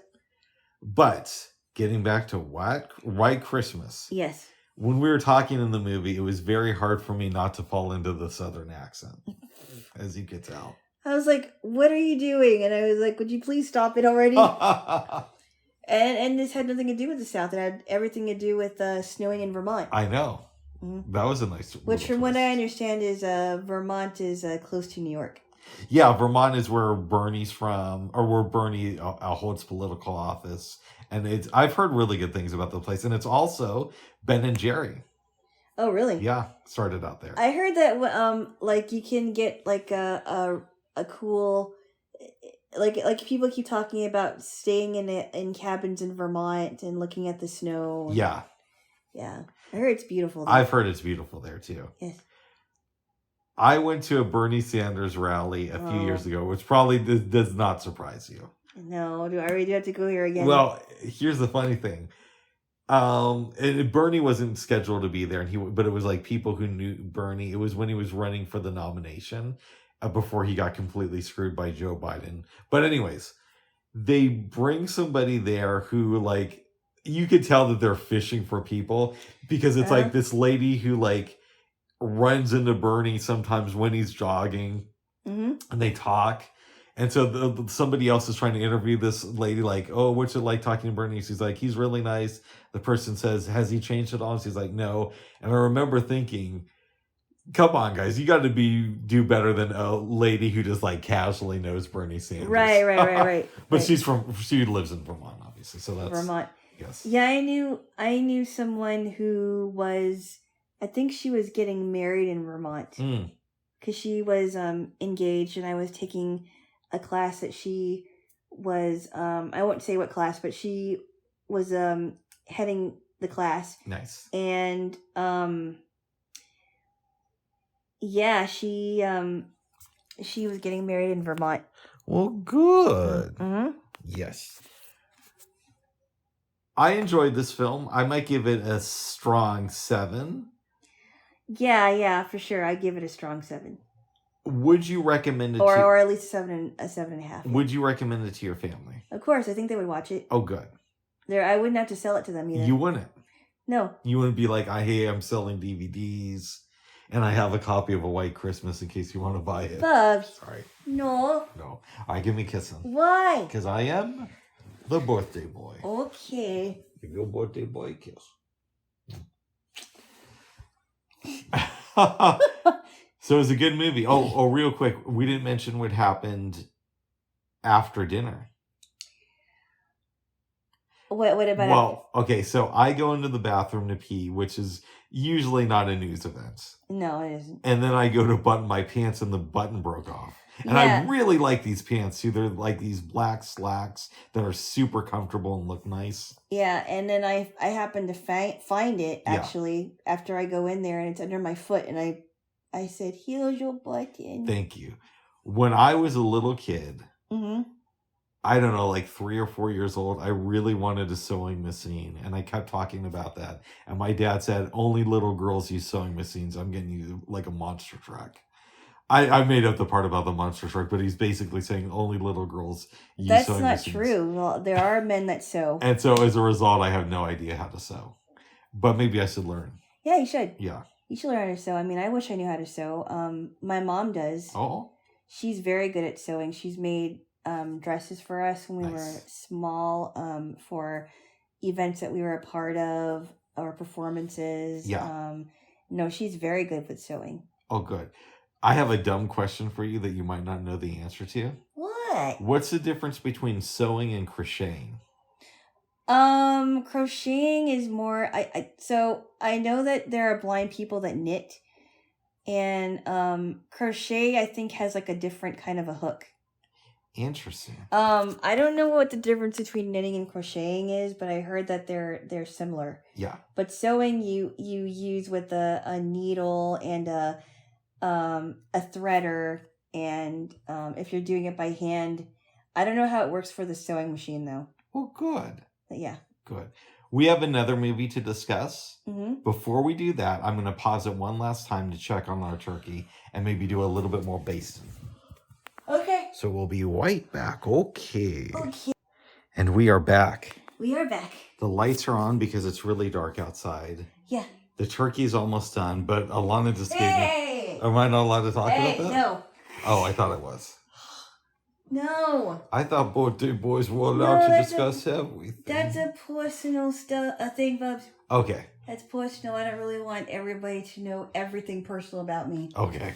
It is tragic, though. No, it's not. Oh, okay. Bubs, really? So do you think we should just say now just so people don't speculate on what it is? No. Okay. It is not that bad. I can handle it. I've handled it before. Okay, good. Yeah, it's like a monthly. Ah! Anyways, babes. Yes. Enough about you. Thank you. The turkey's smelling really good. It smells delicious. And we did watch another movie last night. Which both of us, I don't know that we're going to watch this again or even recommend it, and we'll tell you why. But this is a movie that is called Angel on My Shoulder. Angel on My Shoulder. Who did it star? Do you remember? I know Claude Rains is in it, but he's not the main dude. It's like Paul Mooney, I think. Paul Mooney? Yeah. I want to say that's the homeboy who's the star of this movie. The one that plays Eddie Cagle? Yeah. Yeah, this was a strange movie to me. You want me to give a quick overview? Yes, go ahead. Good. Okay, so Eddie is this hustler, criminal type dude who is killed. Mm-hmm. He goes down to hell, and he wants to get revenge on the guy who did him dirty. So the devil, who they call Nick in this movie, says, all right, I'll tell you what. I have a problem with this judge. You have a problem with this one guy. I'm going to let you take the place of the judge, and you can do your damage, and we'll ruin the life of the judge. Yep. So Eddie wakes up. Do you remember the judge's name in the movie? Judge Judge Fred Parker. Fred Parker, and now that's who everybody sees him as. And he's running for governor. Yeah. Oh, yeah, that's right. Mm-hmm. And so he acts weird to his butler. Yep. And basically to everybody around him, but the butler tells his girlfriend, Barbara. And they acknowledge that he's not in his right mind, but they really don't do much beyond that. They don't even acknowledge, hey, wait a minute, this guy isn't speaking the way that he usually does. Yeah. Fred has to give a campaign speech, and there's a big... He's about to go off on the audience. Mm-hmm. But then there's a disturbance, and people start fighting, and he gets positive publicity for this. Because he's trying to get on top of the people that are fighting. Now, meanwhile, your man who's pretending to be Fred Parker, whose real name is... Eddie Cagle, starts falling in love with Barbara. Yeah. And starts to see the good in her and the good in the people around him. And she still sees him as Fred, even though it's not really Fred. Exactly. And at one point, Fred or Eddie is in the courtroom, and somebody who Eddie used to know comes in. I think it's his ex-girlfriend. Rosie. And he stands up and is just like, Rosie. He stands up and says, "I'm going to throw the book at you." and you. Which I don't think you can do if a judge just sees somebody come into the courtroom. He's like, Rosie. Yeah. I mean, this movie's funny. I'll say that for it. But I don't know if it's intentionally. It's funny. I don't know. I mean, the way that he was acting was kind of funny too. The Paul Mooney, I guess his name is. Yeah, we're gonna get to that in a minute. But near the end of the movie, Rosie takes him. Oh, no. I'm sorry. He takes Rosie's car. Yep. And she reports... Barbara? I'm sorry, Barbara's car. He calls her Rosie, or he thinks of her as Rosie sometimes, but it's really Barbara. Oh, that's right. And she reports it stolen. Mm-hmm. Which is really kind of strange. Eddie/Fred gets arrested by the police. Mm-hmm. Barbara comes in and at first is pretending that she doesn't know who he is. And she's... was this before somebody came... and told her, "Oh, maybe we should take him off of the ballot"? I think this was after. Okay. And she says, "Okay, I'll help you get out of here, but we're going to get married." Yeah. They go, and they hear this guy preach about the devil and God, and then about marriage and whatever it is, and it sounded just like Nick. Yeah. He knows that Nick is outside, goes out, and tells him, "Hey, I know that you're the devil," not in those words. "And I'm not going to follow you anymore." Yep. So, but he tells your girl, Barbara, that they can't get married, which I was a little bit confused. I was confused because I'm like, shouldn't she have known that before they got married? Because obviously there's something wrong with her husband, or her boyfriend, rather. But it's also like, why can't Eddie get married to Barbara if he wants to be with her? Yeah, or why couldn't he tell her before they even thought about marriage, "Look, I can't get married to you because I'm Eddie's spirit and I'm in Fred's body." Yeah. They go back to his place, and basically Eddie says to... Oh, yeah. They go back to his place. Then Nick had gotten the guy who shot Eddie to come to the house. And Smiley. And Smiley was asleep on the couch. And Nick is basically saying, you can kill him. It's going to be easy for you. This is your golden chance. But Smiley wakes up, and Nick just kind of confronts him, and Eddie is confronting him, and he kind of like corners him to where he's near a wall, but the wall has a window on it, and Smiley ends up falling out the window and dying. Yeah. And he explains to Nick, "Well, I didn't physically touch him, so you can't accuse me of killing him." Yeah, and he was and Nick was saying, "Oh, and he has a very gun." Yeah. It seemed like a kind of thin logic. I mean, you did put him in a corner, and we're kind of like... It wasn't like that one Humphrey Bogart movie where that woman fell out the window by accident, remember? No, I don't remember that. That was Dark Passage. Vaguely. I don't remember. Yeah, I remember when he was on the run. Yeah. Okay. Oh, yeah. Yeah, Yeah. But Eddie thinks about Barbara and about Fred and says, you know what, I'll make you a deal. I'll go back to hell, but you have to promise me that you will never go after Fred and Barbara again. But here's the thing I didn't get about that. Mm-hmm. Nick, right before that, explains to Eddie that you don't understand. I've never lost a soul. If I don't get to come back with you, it'll be cataclysmic. It'll be, it'll shatter things. And I'm thinking to myself, well, if that means that Nick and God are going to be fighting, then Nick won't have enough energy to go after anybody anyways.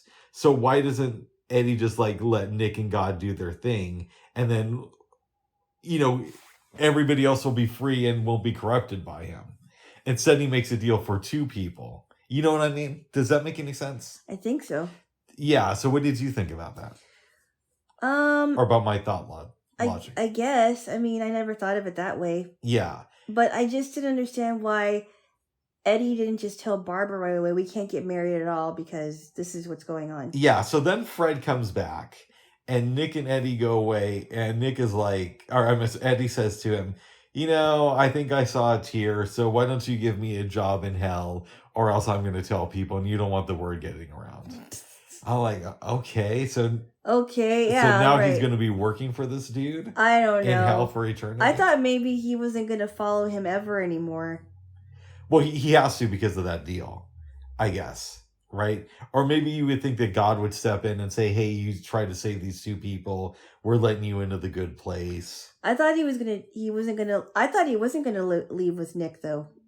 No, he was, because he made that deal. He said, No. I mean, before that. Okay. Even before that, I thought that he was not going to do that. Yeah. But I was wrong. Yeah. I don't know. This movie just didn't hold up. And especially when Eddie said, hey, I can't marry you, Barbara. And Barbara didn't seem to care. Yeah.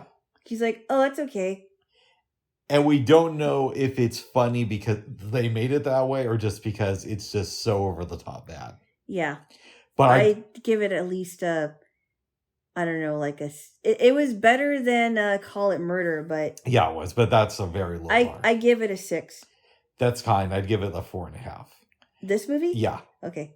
Well, maybe I'd give it a 5. I don't know. I'd give it at least a 6. Here's a question for you. Mm-hmm. You believe in Satan and all that stuff. Oh my goodness. Again. Not like you're a worshiper. No. I guess the question that came up during this movie is, are there jobs in hell? Like, if you go to hell, do you have to work on the plumbing? I doubt that. I think that you're just suffering for all eternity until you're judged before you get into the lake of fire. Oh. It's just another waiting. It's another waiting place, but it's not fun. It's not good. I don't think you're doing anything, but you're in your own torment. See, if I was a Christian Republican, which I'm not, because what you're saying to me is that you don't have a job in hell. No, why would you? And if I was a Christian Republican, I can make an argument. See, in hell is being in a position where you can't have a job. Oh my goodness. You get what I'm saying, though. Oh my goodness. Oh my goodness. Don't tickle the birthday boy, babe. He's very fragile. You're not fragile on the other days. Yeah, but I'm the birthday boy, babes. Oh, Bubs. You gotta be kind to your birthday boy. I am a Bubs. What? I tickle you any day of the year. Oh, not when I'm the birthday boy.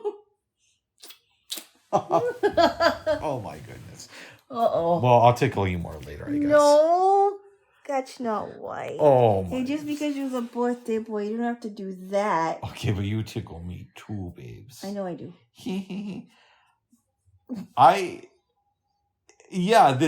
This doesn't make any sense to me because he keeps talking like he's Eddie when he's supposed to be the judge.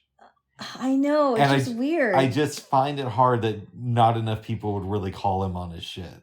And, say there's something obviously mentally wrong. Well, I mean, even for movies like Freaky Friday, right? Yeah.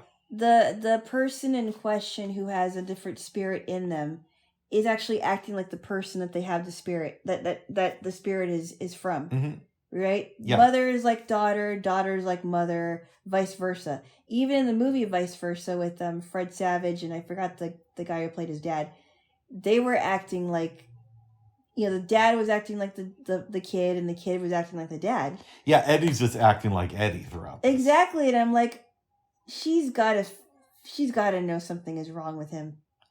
Apparently, they did a remake of this movie for TV in May of 1980 with Barbara Hershey. Mm-hmm. I have no interest in seeing that. Well, if they can make it better, I mean, but I don't know. This movie is just so bad. Yeah. It's an interesting premise, but it was not executed right. But I feel like we've seen variations of the, somebody steals somebody else's identity and they have a job to do and they end up falling in love. We've seen that story before. Well, there was a movie called Angel on My Shoulder, but it was an autobiographical movie about Natalie Cole. Yeah, we were talking about that yesterday. And that was a good movie. I thought that was a good movie. Who played Nat in the film? I don't know. Oh. And I don't know who played the younger Natalie. Yes. But Natalie Cole appears in her version. The older Natalie Cole, which is played by the actual Natalie Cole, appears before the movie ends. Oh, that's nice. Yeah. Thanks. So I don't know. But in the movie, the mom just was not supportive of her career at all for whatever reason. I don't know. That's too bad. Yeah, her mom's name was Cookie. Oh. Yeah. Well, Kind of a weird name. Well, I guess like Cookie Johnson. Yeah, Magic's wife. Magic's wife, yeah. Yeah. Yeah. That's got to be so weird to be married to Magic Johnson. I don't know. I've heard an interview with them, and they seem like your average couple. Yeah, I know, but you know, it seemed like Magic Johnson understood that he made some really big mistakes, and now he's trying to improve his marriage with his wife. Nice. That's what it seemed like. Because they weren't even married when he was diagnosed. They weren't? No, I think they were engaged. Yeah, there were times where they were separated from each other and they weren't together for long periods, and then they would get back together. Yep. Oh wow. Were they not? Are you yeah, sure they were really? Because I saw an interview with her on Oprah back in the late 90s. And I think if I'm remembering, so they got married to each other after the baby was born.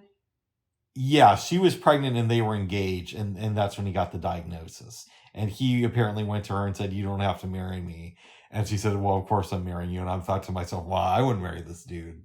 But this was also back in the day when, I mean, having AIDS sucks now, I'm sure, but and I know it's HIV positive, but you know how people's minds work.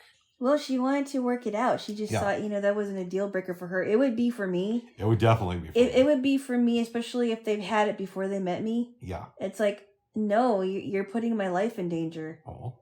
But she was willing to stick it out, and their child, Irvin, was not infected. And I've heard that they have safe sex. It's with condoms and everything. Right. I don't know if I could have sex with somebody if I knew that they were HIV positive.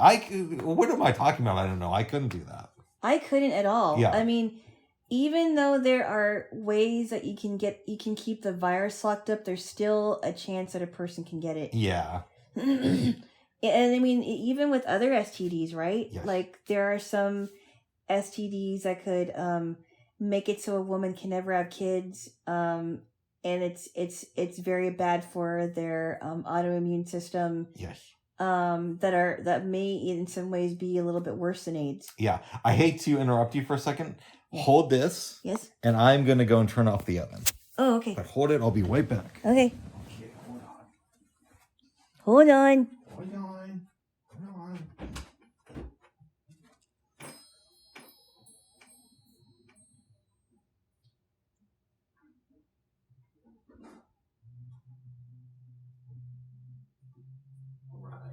Because that was smelling just about done.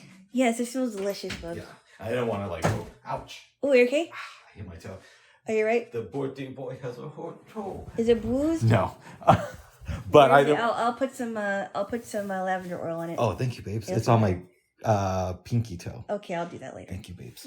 But I just didn't want to overcook it, and it smelled like it was almost just about right. So it's resting in the oven for another couple of minutes. You're not bleeding? No. Okay, good. Nothing like that. I did lose my toe, so if you find it, let me know. Okay. But yeah, I hope they're happy together.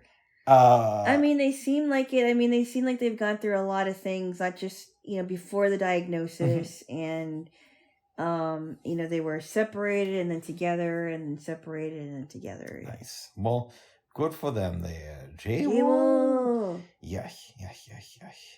Can I ask the dot? Go ahead. Alexa, how long has Magic Johnson been married to his wife? Magic Johnson has been married to Kitty Johnson for 31 years and 4 months. They have 2 children. 31 years and 4 months, so it's December of 2022. That means that they got married in 91 around like August, late August? Just about, yeah. I think he was diagnosed before that of 91. Alexa, when was Magic Johnson diagnosed with HIV?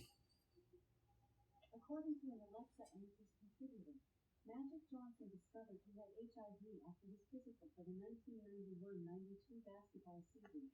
Yep. He made the information public in a press conference on November 7th, 1991, after which he immediately retired.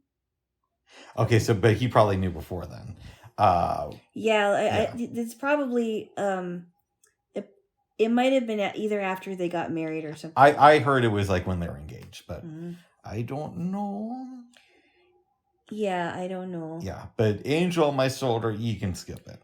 Yeah, but yeah, and Magic Johnson in interviews I've heard, he actually does seem like a nice guy. He does. Yeah. No, I'm a Magic fan. I just wouldn't marry the dude. But I am a fan. You saw his special when he was talking to kids about AIDS? Yeah, no, we talked about that. Yeah, I thought that was very sad. Yeah, he does seem like a cool dude. Yeah. Yeah. No, I'd love to hang out with Magic. Yeah. Yeah. So, I know you're not a Michael Jackson fan, but I will tell you this. Go ahead. Magic Johnson was giving, he was talking about him during the memorial service. Mm-hmm. And he was talking about, like, he didn't realize that Magic, like, how much Michael Jackson liked buckets of fried chicken. Wow. And he's like, what? He likes a bucket of chicken? And I thought that was kind of funny. Nice. But yeah, Magic Johnson, he seems like an actual nice guy. I like to hang out with him, too. Yeah. And I heard that he had some crazy parties in his house back in the day. Yeah, I heard that he was a wild man, and it was known that he had many partners, and which I couldn't imagine now, but I could imagine that. He was a big star. No. You're not getting what I'm trying to say. Go ahead. I couldn't imagine it now because he's committed to his wife, but before that, it sounded like I heard that he did have some crazy parties. That's what I hear. Well, good. Good on him there, Jaylo. Okay. Or maybe not because he ended up getting HIV, but you know what I mean. But anyway, this movie, don't watch it. It's really not that great. No. I'm very disappointed. No. Babes, we had discussed wrapping up The Wire today. What are you thinking about that? Why don't we talk about it after this? What? No, because here's my thought, and it is just a thought. Mm-hmm. After this, I pull the turkey out of the oven. Mm-hmm. We watch an episode of The Wire, and then maybe I get to work on some mashed potatoes. Okay, we can do that. Yeah. Okay. Oh, good. You slept really well last night. I did. Yes. I had no dreams. I still can't remember the one dream I told you yesterday. I guess it must not have been important because I don't remember and you didn't record it, and I wasn't expecting you to. Yeah. Well, but this again is a great example about why I should record more. And it's a good reminder of that. No. Because if I recorded more, we would have a copy of that dream or of what you said about that. No. No what? Don't what? Don't record that much. I don't record that much, so I should record more. No, you don't record that. I should be recording more, babes, is what I'm saying. No, there's a whole bunch of recordings you got of yourself. No, but we would know the dream, babes. Well, it doesn't really matter. I don't remember it. I mean, it must not have been important because... Yeah, it is weird how you can tell somebody a dream and you'll still forget it like that day. But there are many, many, many times that I've told people dreams and I still remember them that day. And I know. I never forgot them. Yeah. I mean, I do wonder what dreams really are, but I don't know. I mean, some say that this is a dream. So. Oh my goodness, would you stop already? I do think there might be some truth to that. I don't know, though. And then there's the idea of, are we real just because we think we're real? I love that really offends Alana. No, it doesn't offend me. It's just kind of, I don't know, annoying. Oh. We've gone over this before. We have, but I think it's one of life's great mysteries. Mm. But that's just what I think they are. Jaylo. Okay. Well, I hope the people at the airport were able to get out. Now, you said that your sister didn't make it. Yeah, and I really don't know if she'll be able to. I'm sure she'd want to come for. No. I don't think she can because she's supposed to go back to Hawaii on the 29th, so it could be that she won't be able to at all. So she's supposed to come back. So was she in the mainland and then just flying out here? Or was she flying? I didn't ask my mom any details, so I don't know. She may not even have made it from Hawaii, so I don't know. Wow. I know she wanted to, but the weather isn't great. So. Yeah, there are a lot of airport delays this weekend. I feel bad for people that are just stuck. Yeah, they were airing some story on the news last night, KGW, which is the NBC affiliate out here in Portland, about these ladies who had their flights canceled on, I want to say, Friday. There's 3 of them, and 2 of them were already friends, and the other one was kind of like new to the group. They just started talking, and they became really good friends out here. Aww. Now, I wonder, does that mean that they're going to like talk to each other afterwards? On the news last night, the lady who was at the airport said, we have word that all 3 of them are going to get home for Christmas. Oh, wow. So they're probably already gone by the time the news report aired. Oh. But are they going to remain friends, or is it going to be one of those things to where it was a cool news story, but there's well, I don't know. I mean, that kind of sounds like what I went through, and I remember that I mentioned this in a different episode, I think it was, where I met this girl on a flight to Utah, and the last time I think I only saw her twice on the plane, and then when a few of us went to this ramen place there, and that was the last time I saw her. So I don't know what's going on. I forgot her number, and I don't remember. I don't know her email address, so I don't know if we'll ever be in contact again. This was like 4 years ago. highly unlikely Highly unlikely that you 2 will ever talk again. You don't think so? I doubt it. And I heard that she passed away. Oh my goodness! During COVID-19. I know what her full name is, but I'm not going to say. Yeah, we're not going to say it here. I'm going to guess so that it's Gertrude Gertruderson is her full name. No, it's not Gertrude. Gertruderson? Bugs. All right. It's not Gertrude. Okay. Well, I still love you, babes. Oh my goodness. Well, babes. Yeah? Now, I believe you wanted to get a snack, too. I was thinking about that. Yeah, and you probably want to get your birthday boy one as well. Maybe. Yeah. Should we wrap this up, or? I think we should. We talked a lot about the birthday boy and the birthday boy traditions. And, once a birthday boy, always a birthday boy. Oh Is there anything else you would like to say since you're with the birthday boy today? No pressure, but if you forget, you won't be able to do it. Well, there is something I'd like to read, but I don't know if you want me to. Oh, is it a Bible thing? Just for today. Is it like, Hey. No, is it like, should we do a Jaylo Loves Jesus? Or No, not that. Okay. It's just a passage just to remind people about what real Christmas is all about. But it's about the birthday boy. No, it isn't. Oh. Well, I don't know if you want to grab the book, but do you want to give like a summation of it, or? I was thinking about reading a passage. It's not going to be a long one. Oh.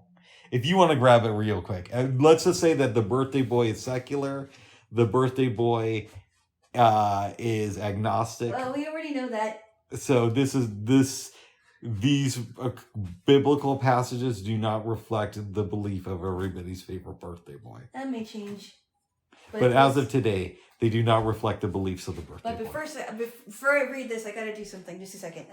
Oh. What are you doing? You won't give the birthday boy brain damage by hitting the birthday boy. And the birthday boy is not convinced that Jesus was born on Christmas. And by the way, neither is Alana. No, that's true, isn't it? That even you're not convinced that Jesus was born? Well, I don't know when. On December 25th? It's just the way that I see it, it's a day that's set aside. But let me read this really quick passage if I can find it. It's just from Luke chapter 2. These views do not reflect the beliefs of your favorite birthday boy. Bubs. What? You're making a mockery of me, Bubs. Oh, sorry, babes. This isn't right for the birthday boy behavior, Sorry, Bubs. babes. This isn't good birthday boy behavior. Oh, sorry, babes. I didn't know. You are loved by the birthday boy. What? What? You be good. I am. I'm good birthday boy. I'm GBB, good birthday boy. Okay, I'm gonna read this passage really quick because right. This was what was recited in A Charlie Brown Christmas. This is one of my favorite movies. Hit it. Stop it. Oh, not my head. Not my head. That's the birthday boy. I didn't knock on your head very hard, did I? No, you don't. Okay. All right. Here it is. And there were in the same country shepherds abiding in the field, keeping watch over their flock by night. And lo, the angel of the Lord came upon them, and the glory of the Lord shone round about them, and they were sore afraid.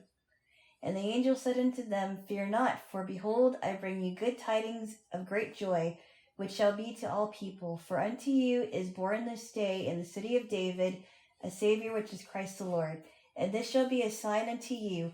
You shall find the babe wrapped in swaddling clothes, lying in a manger. And suddenly there were with the angel a multitude of the heavenly host, praising God and saying, Glory to God in the highest, and on earth peace, goodwill toward men. And that's a passage. And what do you take away from that quote? It's just a reminder to me that this is what real Christmas, what Christmas is really all about, and it isn't about Santa Claus and decorations and Christmas trees, even though it's a big part of it, and presents and and wrapping paper and baking. But this is why people celebrate this season. Generally. Oh, that's the thing we forgot to talk about. What's that? Yesterday, we're sitting around and we were still thinking maybe we'd make a casserole last night. And I said, hey, I really need to give you the gift today that I bought you. And after we eat dinner, you're like, I think I'm going to open that present you got me. Because I had no idea what it was. And then I was all like, I don't need to know that you need it. I don't really think you need to do that now. Well, and I'm thinking maybe it's something for my shower. Yeah. Maybe it's some really nice smelling, I don't know, toiletries or whatever. But when you're doing the dishes and you tell me, I think I can open that after I'm done with these, and I say I don't think that's important, what went through your mind because I'd made such a big deal about it earlier? Well, I don't know, because you're like, oh, you're gonna need it tomorrow, and it was, you insist on. I said that on the 23rd because we were thinking about tomorrow on Christmas Eve, but then you wanted to give it to me on Christmas Eve. Yeah. And I'm like, why? Yeah. I can wait. I mean, because I didn't know what it was. And what did you think once you got the loaf pan? And I was like, oh wow, because I was actually thinking of looking for one, because I've been meaning to get one. Mm-hmm. And I wanted to use it to if I wanted to make some microwave fudge. And I was like, oh yeah, because I gave you the pan that I bought. Yeah. Because I didn't want it anymore. Like 3 years ago. Yes. I don't know if you use it for anything, but I didn't want it anymore. Mm-hmm. And I thought, oh, I wanted to get a loaf pan, but I don't have to anymore because you gave me a loaf pan. I thought that was nice. Oh, good. Now, in light of recent evidence that's like 2,000 years old, the passage from the Bible, and you saying that Christmas isn't about getting gifts. Well, no, I mean, it's not all about the gifts. Oh. I'm not saying it's not about getting or giving gifts. I meant it's not all about it. I got a question for you. Yes. So, in this country, we celebrate Christmas. We're gonna end this already. We are, but you want the birthday boy to feel like he knows stuff. I guess. We celebrate Christmas, and it's not just because of the birth of the birthday boy. It's also... your birthday has nothing to do with sort of... It's also acknowledgement over the birth of Jesus. And the question I would have for you is, why do people give presents that day? Well, because in the first Christmas, people wanted to come to give their gifts to Jesus, and the the wise men, and we don't really know. I know people speculate that there's 3 wise men because they gave Jesus gifts. Yeah. And they decided to give him gold, frankincense, and myrrh. And from what I understand, myrrh was a spice that was used for burial. So, I think they used spices like aloe, and back then they used aloes and myrrh. And I forgot what the frankincense were. I think frankincense is like an oil, and myrrh is a spice. Yeah. And of course there's gold. But I think the myrrh represents also his burial, because before his crucifixion, in one of the accounts in Luke, Mary Magdalene puts ointment and spices on his feet and then wipes her feet with her hair to get him ready for burial. So from what I understand, myrrh was to represent burial, and I could be wrong, but that's what I heard. And I can't remember what the gold and the frankincense were for. Now, Mary Magdalene was that hooker lady he used to hang around with? She was a prostitute. I believe she was also the sister of Martha, if I'm not mistaken. And who's Martha? Martha and Mary had so Martha and Mary were 2 sisters that were good friends of Jesus. And have you heard the story about Lazarus? I've heard the name Lazarus. I'm sure I don't really. Give me the broad details. There were 2 Lazaruses. There was Lazarus the beggar that was carried into Abraham's bosom when he died, because he was a beggar. And then there was Lazarus, who was Mary and Martha's brother, who died. He got sick and died, but Jesus didn't come until 4 days later, even though he came on time to raise Lazarus from the dead. So I think we're getting off tangent here. Yeah, but okay, we can wrap this up. But suffice it to say, you're getting presents on Christmas because of Jesus, and the birthday boy also gets presents. Oh my goodness! Yes. All right. One last time, babes. Is there anything else you want to say to your birthday boy? Happy birthday! Now you're 1 year older. No. There's a song called the Happy Birthday song by the Arrogant Worms, and I heard it a long time ago, and I thought it was one of the funniest songs. And and your birthday boy approves. Right. Yes. Now, babes, would you like to kiss the birthday boy before we wrap this up? Again? Yeah. Okay. You get to kiss the birthday boy. How many people get to say that today? Not a lot. You're about to kiss the birthday boy. Oh my. We're going to have some cake and ice cream for the birthday boy later on. Yep. I'm really excited to introduce you to Jamocha Almond Fudge. Nice. I think you'll like it. Well, good. I am too. I'm excited about it. Well, the birthday boy would like to wish everybody a happy holiday season. I'd like to say Merry Christmas, and again, happy birthday to my birthday boy. Yes. Thank you so much, my dear. You will be birthday girl coming up. Not quite. April, and I will be almost birthday boy coming up tomorrow. No, you have to wait another year. We want to remember all the past birthday boys like Humphrey Bogart, who are no longer with us, and who the birthday boy shares a birthday with. Merry Christmas. Happy holidays from the birthday boy. And the birthday boy wishes you a happy new year. Bye-bye. Bye-bye.